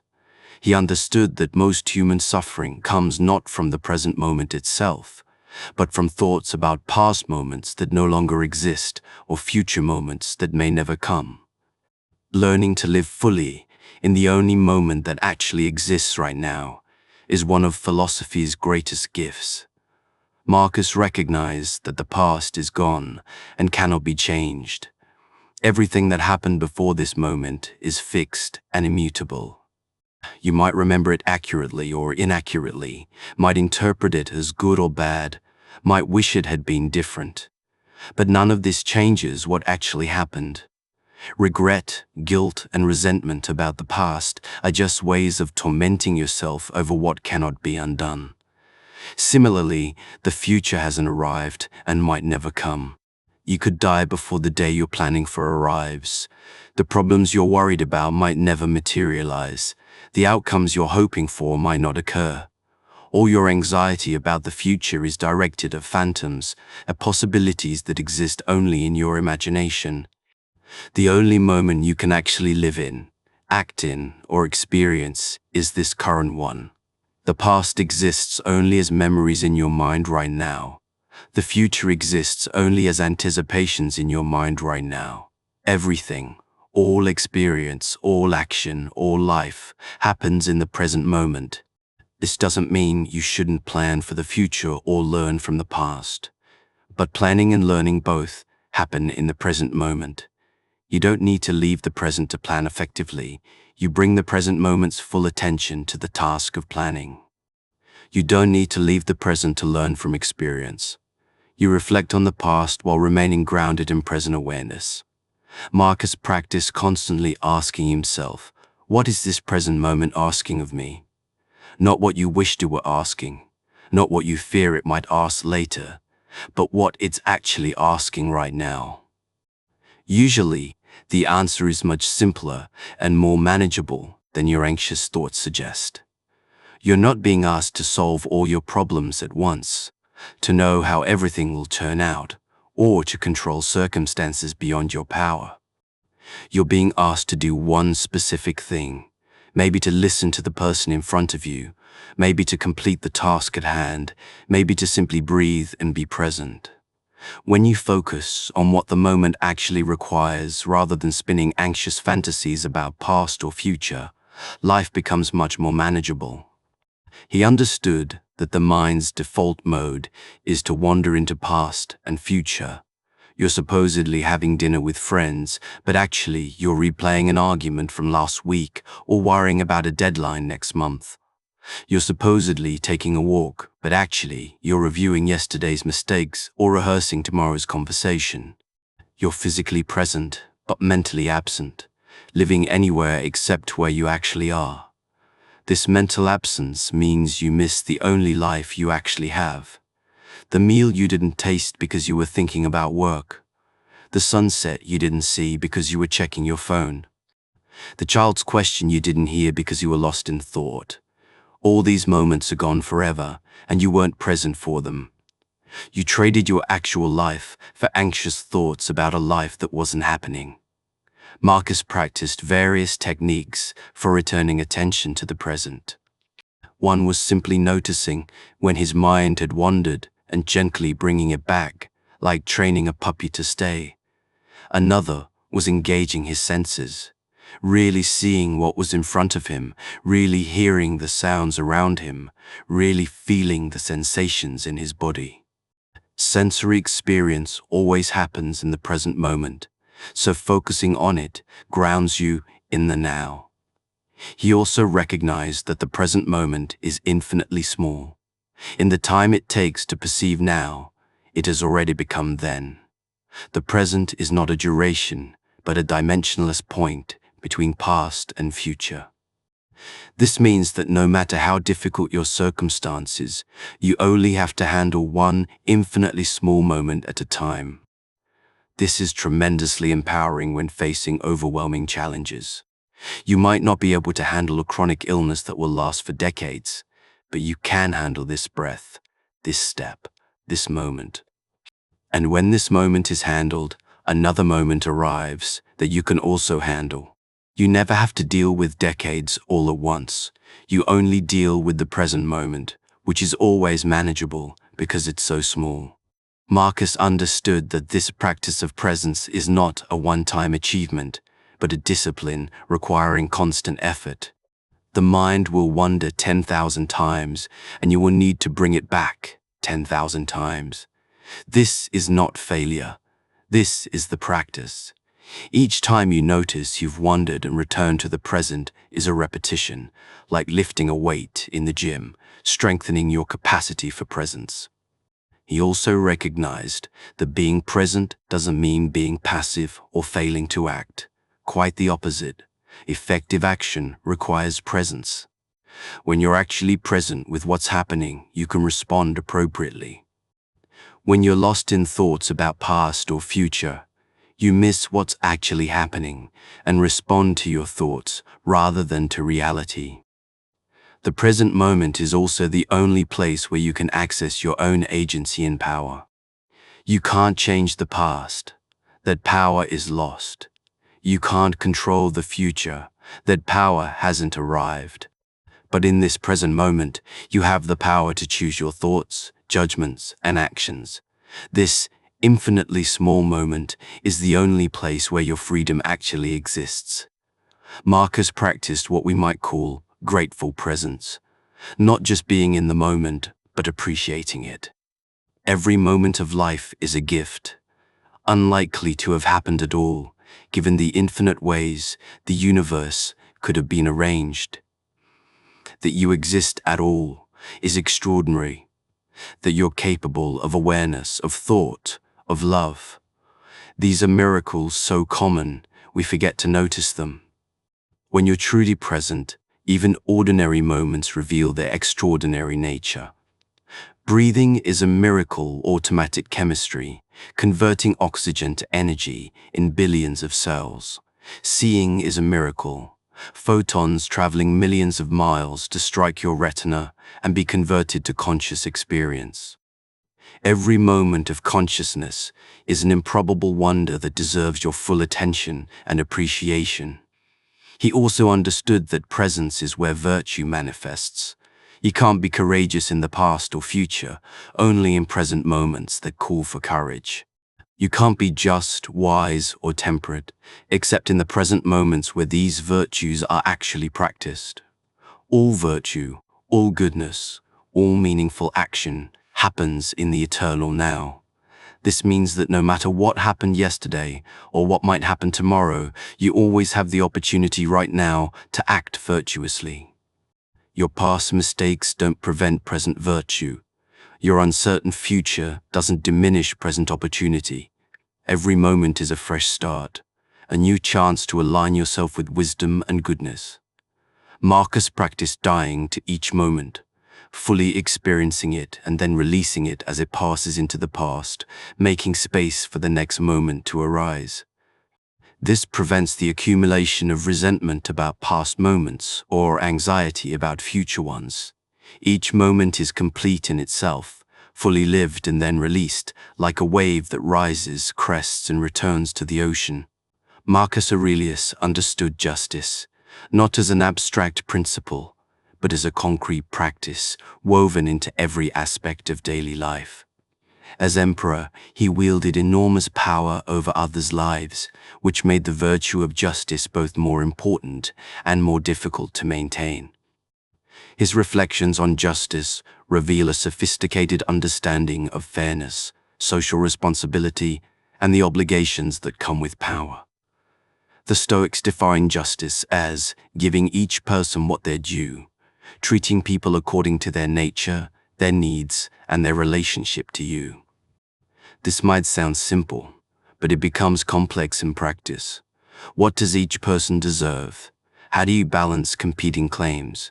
How do you act justly when justice requires difficult choices or personal sacrifice? Marcus began with the recognition that all humans share a common rational nature and are therefore members of one universal community. This cosmic citizenship creates obligations that transcend the particular communities you belong to. You have duties to your family, your friends, your fellow citizens, but you also have duties to all rational beings simply by virtue of their rationality. This didn't mean treating everyone identically. Obviously, you have special obligations to family that you don't have to strangers. But it meant recognizing that even strangers, even enemies, even slaves, deserved basic respect as fellow rational beings. They might be less developed, less educated, or acting badly, but they shared the fundamental human capacity for reason and therefore deserve to be treated as humans rather than as mere objects or obstacles. Marcus took this seriously in his role as emperor. He was known for his clemency toward those who rebelled against him, his patience with incompetent officials, and his concern for the welfare of even the poorest citizens. When he could have used his absolute power for personal gratification or revenge, he instead tried to use it for the common good. But he also recognized the difficulty of determining what the common good actually requires. Sometimes justice demands firmness that looks like cruelty. Sometimes mercy to one person creates injustice to others. Sometimes the wisest course is unclear, and you must make decisions with incomplete information and uncertain outcomes. His approach was to combine principle with practical wisdom. The principles were clear: treat people fairly, seek the common good, prefer what benefits the whole over what benefits only yourself, give people what they deserve rather than what you prefer to give them. But applying these principles required judgment, flexibility, and willingness to adapt to circumstances. Marcus understood that justice often requires self-sacrifice. As emperor, The easiest path would have been to use his power for personal pleasure and let the empire's problems solve themselves or not. Instead, he spent decades on difficult military campaigns, dealt with tedious administrative matters, and endured constant pressure, all because his role required it for the common good. This willingness to sacrifice personal preference for duty is the essence of justice. It means putting the common good ahead of your own convenience, treating others fairly, even when unfairness would benefit you, and fulfilling your obligations even when you'd rather be doing something else. But Marcus also recognized that perfect justice is impossible in an imperfect world. You will sometimes make mistakes. You will sometimes have to choose between two imperfect options, both of which involve some injustice. You will sometimes lack the information or wisdom to know what justice truly requires. The goal is not perfection, but the sincere effort to act justly combined with humility about your limitations. He practiced what we might call distributive attention, trying to give appropriate attention to all who had legitimate claims on him, rather than only to those who were most insistent, most powerful, or most personally appealing. This required conscious effort because the default tendency is to respond to whoever is loudest or most convenient to help.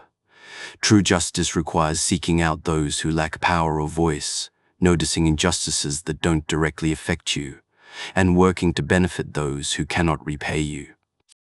It's easy to be just to powerful people who can reward or punish you. It's much harder to extend justice to those who have no power over you and nothing to offer in return. Marcus also understood that justice includes honest communication and transparency in leadership.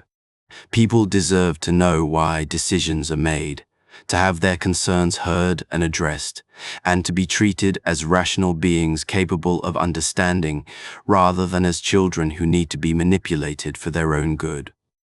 This transparency has limits. Some information must remain confidential for practical reasons. But the default should be openness rather than secrecy, honesty rather than manipulation, straight dealing rather than strategic deception. When you must keep secrets or be less than fully transparent, you should do so reluctantly and for clear reasons of necessity, not merely convenience. He recognized that one of the most important forms of justice is equality before law and principle. Your standards shouldn't change based on whether someone is powerful or weak, friend or enemy, useful or useless to you personally. The same principles should apply consistently, regardless of these factors.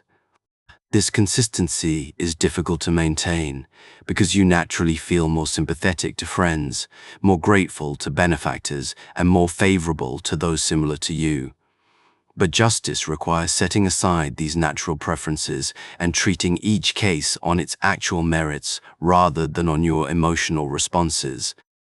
Marcus practiced what we might call restorative justice, trying to reform wrongdoers and restore them to proper functioning rather than simply punishing them.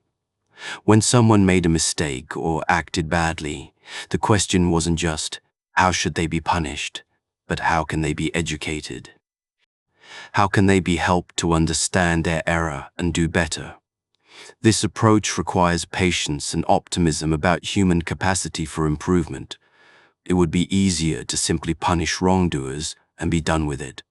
But Marcus recognized that people could change, that even those who had acted badly could potentially become better, and that society benefited more from reformation than from mere punishment. He also understood that justice includes economic fairness. While the Stoics weren't economic revolutionaries, advocating the elimination of all inequality, they did believe that extreme disparities of wealth and power were unjust and harmful to society. Those who had much had obligations to those who had little. Hoarding resources while others suffered was not just ungenerous but unjust. This didn't mean mandating perfect equality. The Stoics recognized that people had different capabilities and made different choices that reasonably led to different outcomes. But it meant that basic needs should be met for all, that opportunities should be available regardless of birth, and that the powerful should use their power for common benefit rather than only personal advantage. Courage was not theoretical for Marcus Aurelius. It was a constant practical necessity. He commanded armies in brutal wars, faced deadly plagues, dealt with political conspiracies, and ruled during one of the most difficult periods in Roman history. His reflections on courage reveal not bravado or denial of fear, but a sophisticated understanding of how to act well despite fear. The Stoic understanding of courage is broader than physical bravery in the face of danger. It includes intellectual courage to question accepted beliefs, moral courage to do right when it's costly, emotional courage to be vulnerable with others, and existential courage to face life's fundamental uncertainties without despair or false consolation. Marcus recognized that fear is a natural response to threats, and that the goal is not to eliminate fear, but to act rightly despite it. Trying to force yourself not to feel fear is like trying to force yourself not to feel pain when injured. It misunderstands the nature and function of these responses. Fear, like pain, is information about potential danger. The question is not whether you feel it, but how you respond when you do. Courage means acting according to reason and virtue, even when fear is present. You can be terrified and still advance into battle. You can be anxious and still speak truth to power. You can be uncertain and still make necessary decisions. Courage is not the absence of fear, but the refusal to let fear dictate your actions. He understood that much of what people fear is either unlikely to happen or wouldn't be as terrible as imagined if it did happen. Fear distorts perception, making dangers seem larger and more certain than they are. The practice of examining your fears rationally often reveals that they're based more on imagination than on realistic assessment. But even when dangers are real and substantial, Marcus taught that courage comes from recognizing what's truly at stake. Most of what you fear, loss of wealth, reputation, comfort, or even life, are externals that cannot harm your character or your capacity for virtue. The worst that can happen to you is that you compromise your own virtue through cowardice or vice. Everything else is bearable. This recognition transforms the nature of fear. You're no longer terrified of external events because you understand they cannot truly harm you. Your fear focuses on the real danger, acting badly, violating your principles, compromising your integrity. And this danger is entirely within your control to prevent. Marcus practiced premeditatio malorum, the premeditation of evils, regularly visualizing the worst outcomes you fear. This practice might seem morbid or anxious, but it actually reduces fear by robbing it of surprise. When you've mentally rehearsed loss, failure, pain, and death, you're less likely to be overwhelmed when they actually occur. You've already faced them in imagination and developed plans for how to respond. He also found courage in recognizing the transience of all difficulties. This terrifying situation will eventually end, even if only through your death. This painful experience will pass. This difficult challenge will be resolved one way or another. Nothing lasts forever, so whatever you're facing now will eventually be behind you. You just have to endure until it passes. Marcus understood that courage often manifests not in dramatic acts but in quiet persistence. Continuing to do your duty when exhausted, maintaining your principles when pressured to compromise, getting up and trying again after failure. These unglamorous forms of courage are actually more important than dramatic heroism because they're required more frequently. He practiced finding examples of courage in history and in his contemporaries. Other people had faced similar dangers and difficulties. Other people had maintained their virtue under pressure. If they could do it, so could he. This wasn't comparison for pride or competitiveness, but recognition of human capacity. Courage is a human possibility, demonstrated throughout history by countless people facing their own fears. Marcus also recognized that courage requires accepting vulnerability. To love is to risk loss. To try is to risk failure. To speak truth is to risk rejection. To stand for principle is to risk consequences. You cannot live courageously while trying to protect yourself from all possible harm. Courage means accepting that you will be hurt, you will fail, you will suffer, and choosing to engage fully with life anyway. He found a kind of courage in amor fati, loving your fate, even when your fate includes difficulty, pain, and loss. This doesn't mean masochism or pretending to enjoy suffering. It means recognizing that your life, including its difficulties, is the only life you have, and that wishing it were different accomplishes nothing except making you more miserable. The courage to accept and even embrace your actual life, not some fantasy of how life should be, is one of the highest forms of courage. It means saying yes to reality, rather than spending your life in futile resistance to what cannot be changed. Marcus practiced what might be called deliberate exposure, voluntarily facing small fears as training for larger ones, choosing discomfort when comfort was available, speaking up when it would be easier to stay silent, making difficult decisions rather than procrastinating. Each small act of courage strengthens your capacity for larger acts when they're required. He also found courage in community and tradition. He was not facing these challenges alone, but as part of a long line of humans who had faced similar difficulties. The soldiers he commanded, the advisors he consulted, the philosophical tradition he inherited, all of these provided support and examples.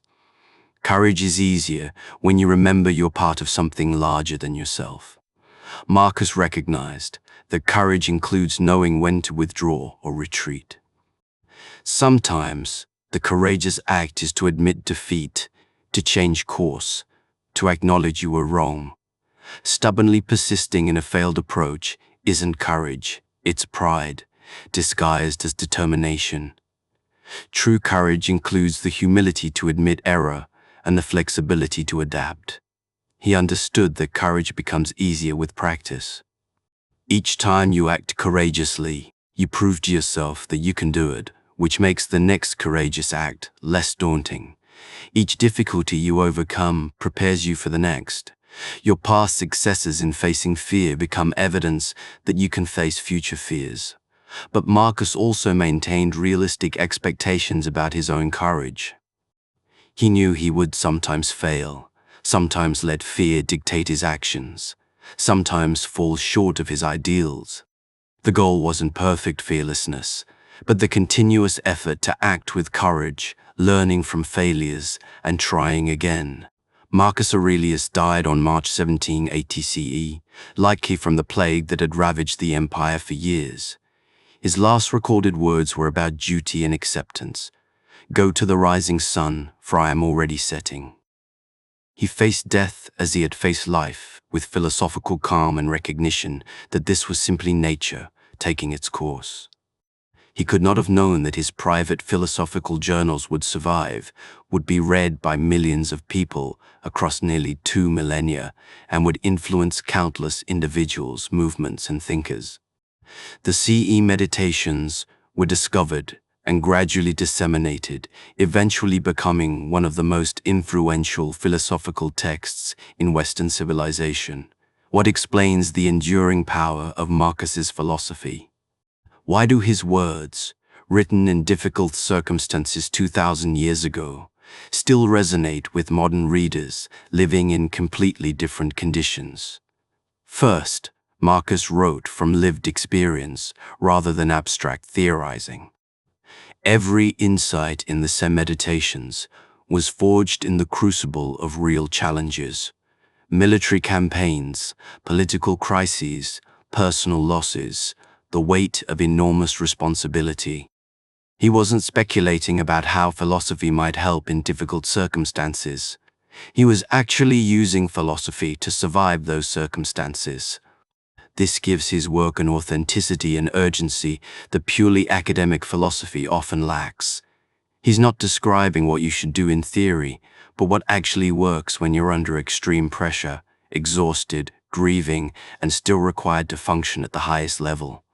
Second, Marcus addressed universal human challenges that transcend culture and era. How do you maintain integrity in corrupt systems?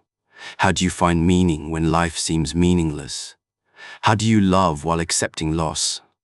How do you act when outcomes are uncertain? How do you deal with difficult people? How do you face death? These questions are as relevant today as they were in ancient Rome. Third, his philosophy is intensely practical. The Meditations see as not a systematic philosophical treatise, but a collection of reminders, exercises, and practices designed to maintain mental clarity and moral orientation. Modern readers can immediately apply his techniques to their own lives without needing extensive philosophical background. Fourth, Marcus demonstrated that philosophy is not just for philosophers, but for everyone dealing with the human condition. You don't need to be a professional intellectual to benefit from Stoic wisdom. You need to be a human being facing human challenges, which means everyone can access and apply this philosophy. His influence extended across diverse areas and movements. Early Christian thinkers, despite fundamental theological disagreements with Stoicism, absorbed much Stoic philosophy into Christian ethics. Medieval philosophers studied and commented on the Meditations. Renaissance humanists revived interest in Stoic philosophy. Enlightenment thinkers drew on Stoic ideas about cosmopolitanism and natural law. In modern times, Marcus has influenced movements as diverse as cognitive behavioral therapy, which explicitly draws on Stoic techniques for managing thoughts and emotions. Modern Stoicism, a growing movement applying ancient Stoic philosophy to contemporary challenges. Leadership development programs that use Marcus as a model of principled leadership under pressure. Military training that employs Stoic techniques for maintaining effectiveness in combat. And resilience training in various fields. Individual thinkers and leaders across history have drawn inspiration from Marcus.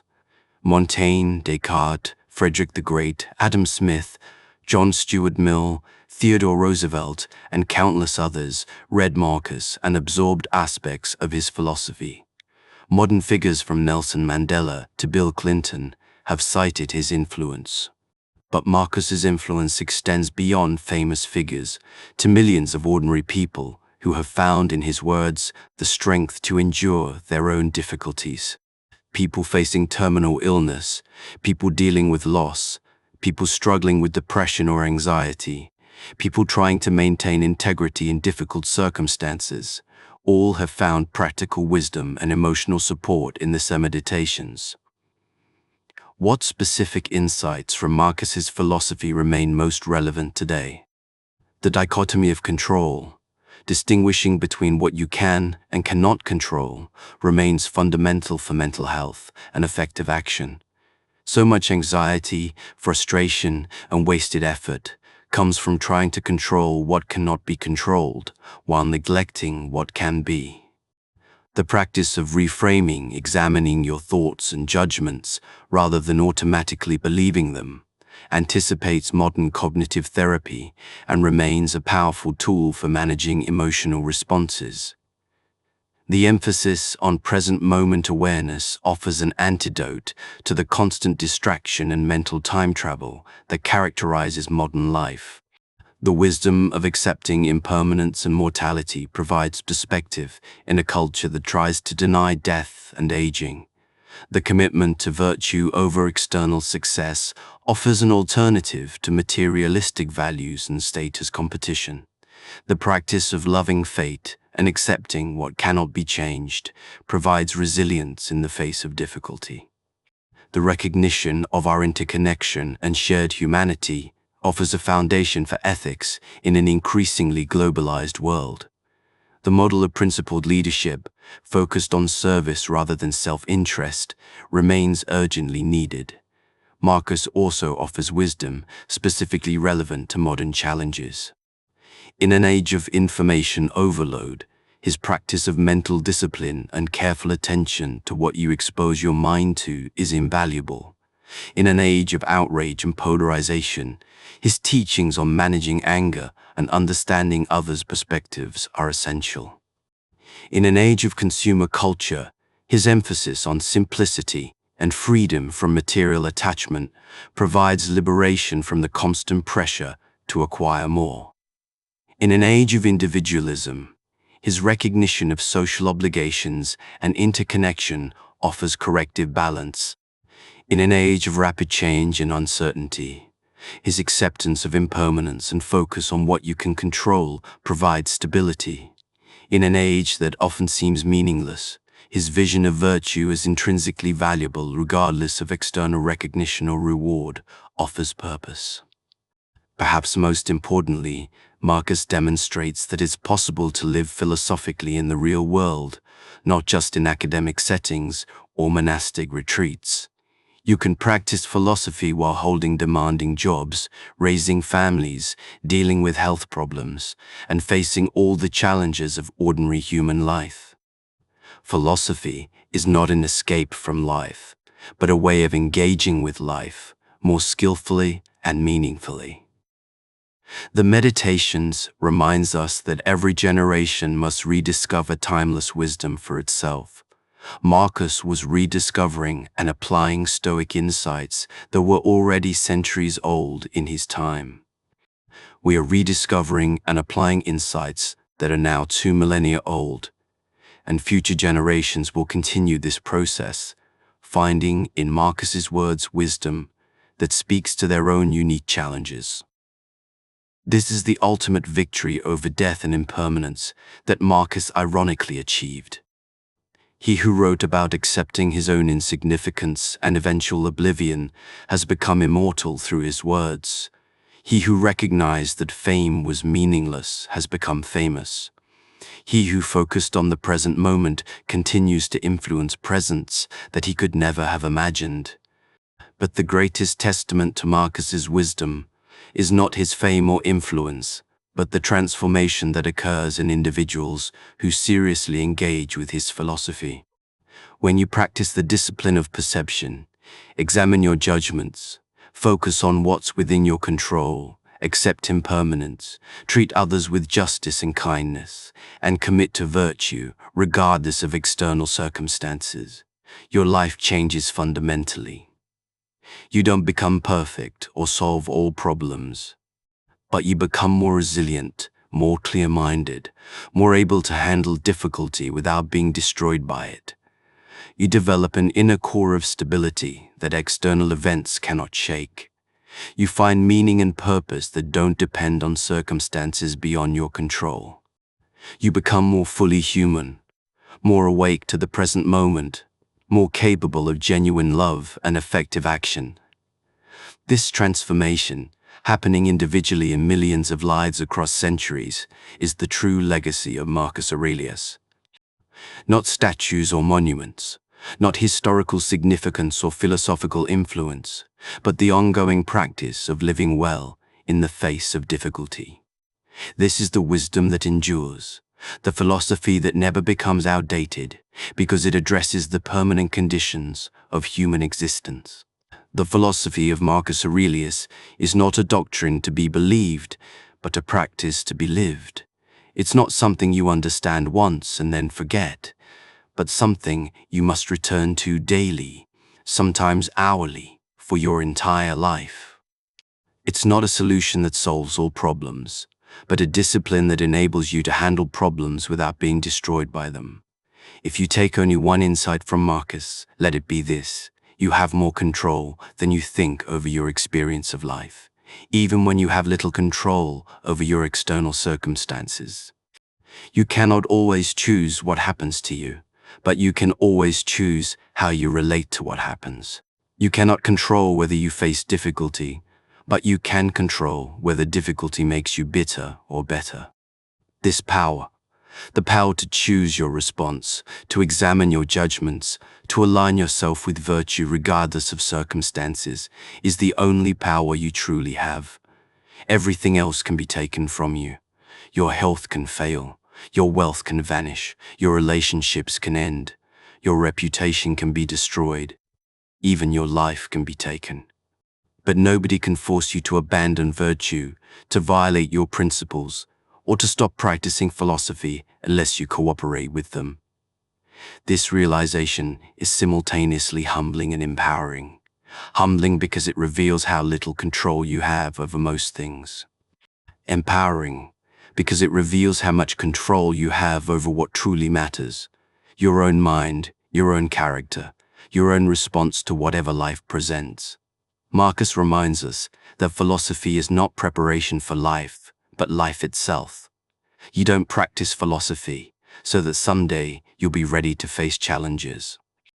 You practice philosophy now, in this moment, with whatever challenges you're currently facing.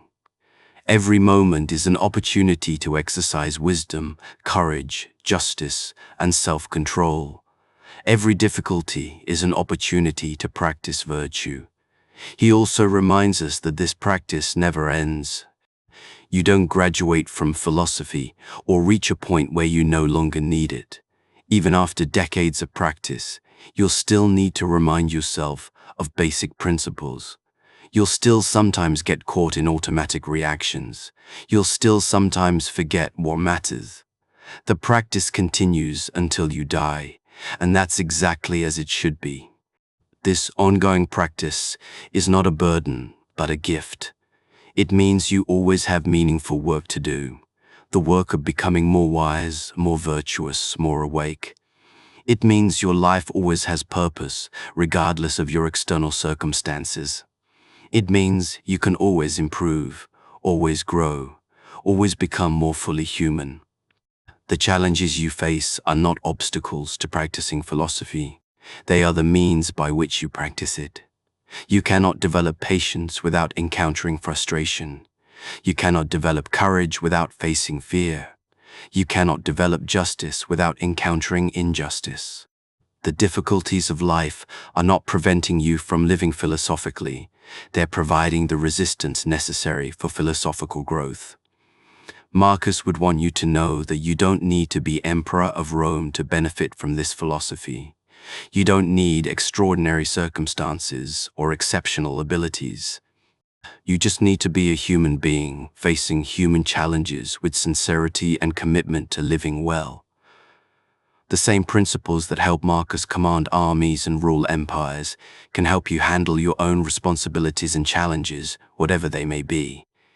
He would also want you to know that it's okay to struggle with this practice. He struggled with it constantly, as the Meditations clearly shows. He had to remind himself of the same principles repeatedly. He sometimes failed to live up to his ideals. The goal is not perfection, but sincere effort, not flawless execution, but continuous practice. Start where you are, with whatever challenges you're currently facing. Begin with simple practices. Pause before reacting emotionally. Distinguish between what you can and cannot control. Examine your judgments rather than automatically believing them. Return your attention to the present moment when it wanders. Treat others with patience and kindness, even when they're difficult. Focus on doing your part well, without obsessing over outcomes. These simple practices, repeated consistently, will gradually transform your experience of life. You'll find yourself less disturbed by things that once upset you. You'll waste less time on pointless worry and regret. You'll make better decisions because you're thinking more clearly. You'll have better relationships because you're more patient and understanding. You'll find more meaning because you're focused on what actually matters. And you'll discover what Marcus discovered, that philosophy is not an escape from life's difficulties, but a way of living well within those difficulties. That virtue is its own reward, independent of external recognition or success. That the present moment is where all of life actually happens. That love and wisdom are possible even in the midst of suffering. That you are capable of far more resilience and nobility than you might have imagined. The philosophy of Marcus Aurelius is an invitation to wake up, to live consciously rather than automatically, to engage fully with reality as it is rather than as you wish it were. It's an invitation to take responsibility for your own mind and character while accepting that much else lies beyond your control. It's an invitation to find freedom in discipline, strength in vulnerability, and meaning in virtue. This invitation remains open to you in every moment. Right now, in this present moment, you can choose to practice. You can examine a disturbing thought and decide whether to believe it. You can notice that you're worrying about the future and bring yourself back to what's actually happening. You can respond to a difficult person with patience rather than anger. You can focus on what you can control and accept what you cannot. This moment, and then the next moment, and then the next. This is where philosophy happens. This is where life happens. This is where you have the opportunity to live as Marcus lived, with wisdom, courage, justice, and self-control, regardless of circumstances. The philosophy of Marcus Aurelius is not ancient history, but living wisdom, as relevant today as when it was written. His challenges may have been different from yours, but the fundamental human condition he addressed remains the same. His solutions are your solutions. His practices are your practices. His wisdom is available to you now, in this moment, if you choose to engage with it seriously. The question is not whether you'll face difficulty. You will. The question is how you'll respond when you do. Will you be overwhelmed and reactive, or will you respond with philosophical wisdom? Will you allow circumstances to dictate your experience, or will you exercise the freedom that comes from understanding what's truly within your control? These are the questions Marcus wrestled with throughout his life. These are the questions you must answer for yourself through your own practice. The philosophy is here, preserved for you across 2,000 years. What you do with it is up to you. Begin now. Return to the present moment. Examine your thoughts. Focus on what's within your control. Act with virtue. Practice philosophy not as abstract theory but as lived wisdom. This is what Marcus would tell you to do. This is what his entire life and philosophy point toward. This is the path to living well, regardless of what life brings.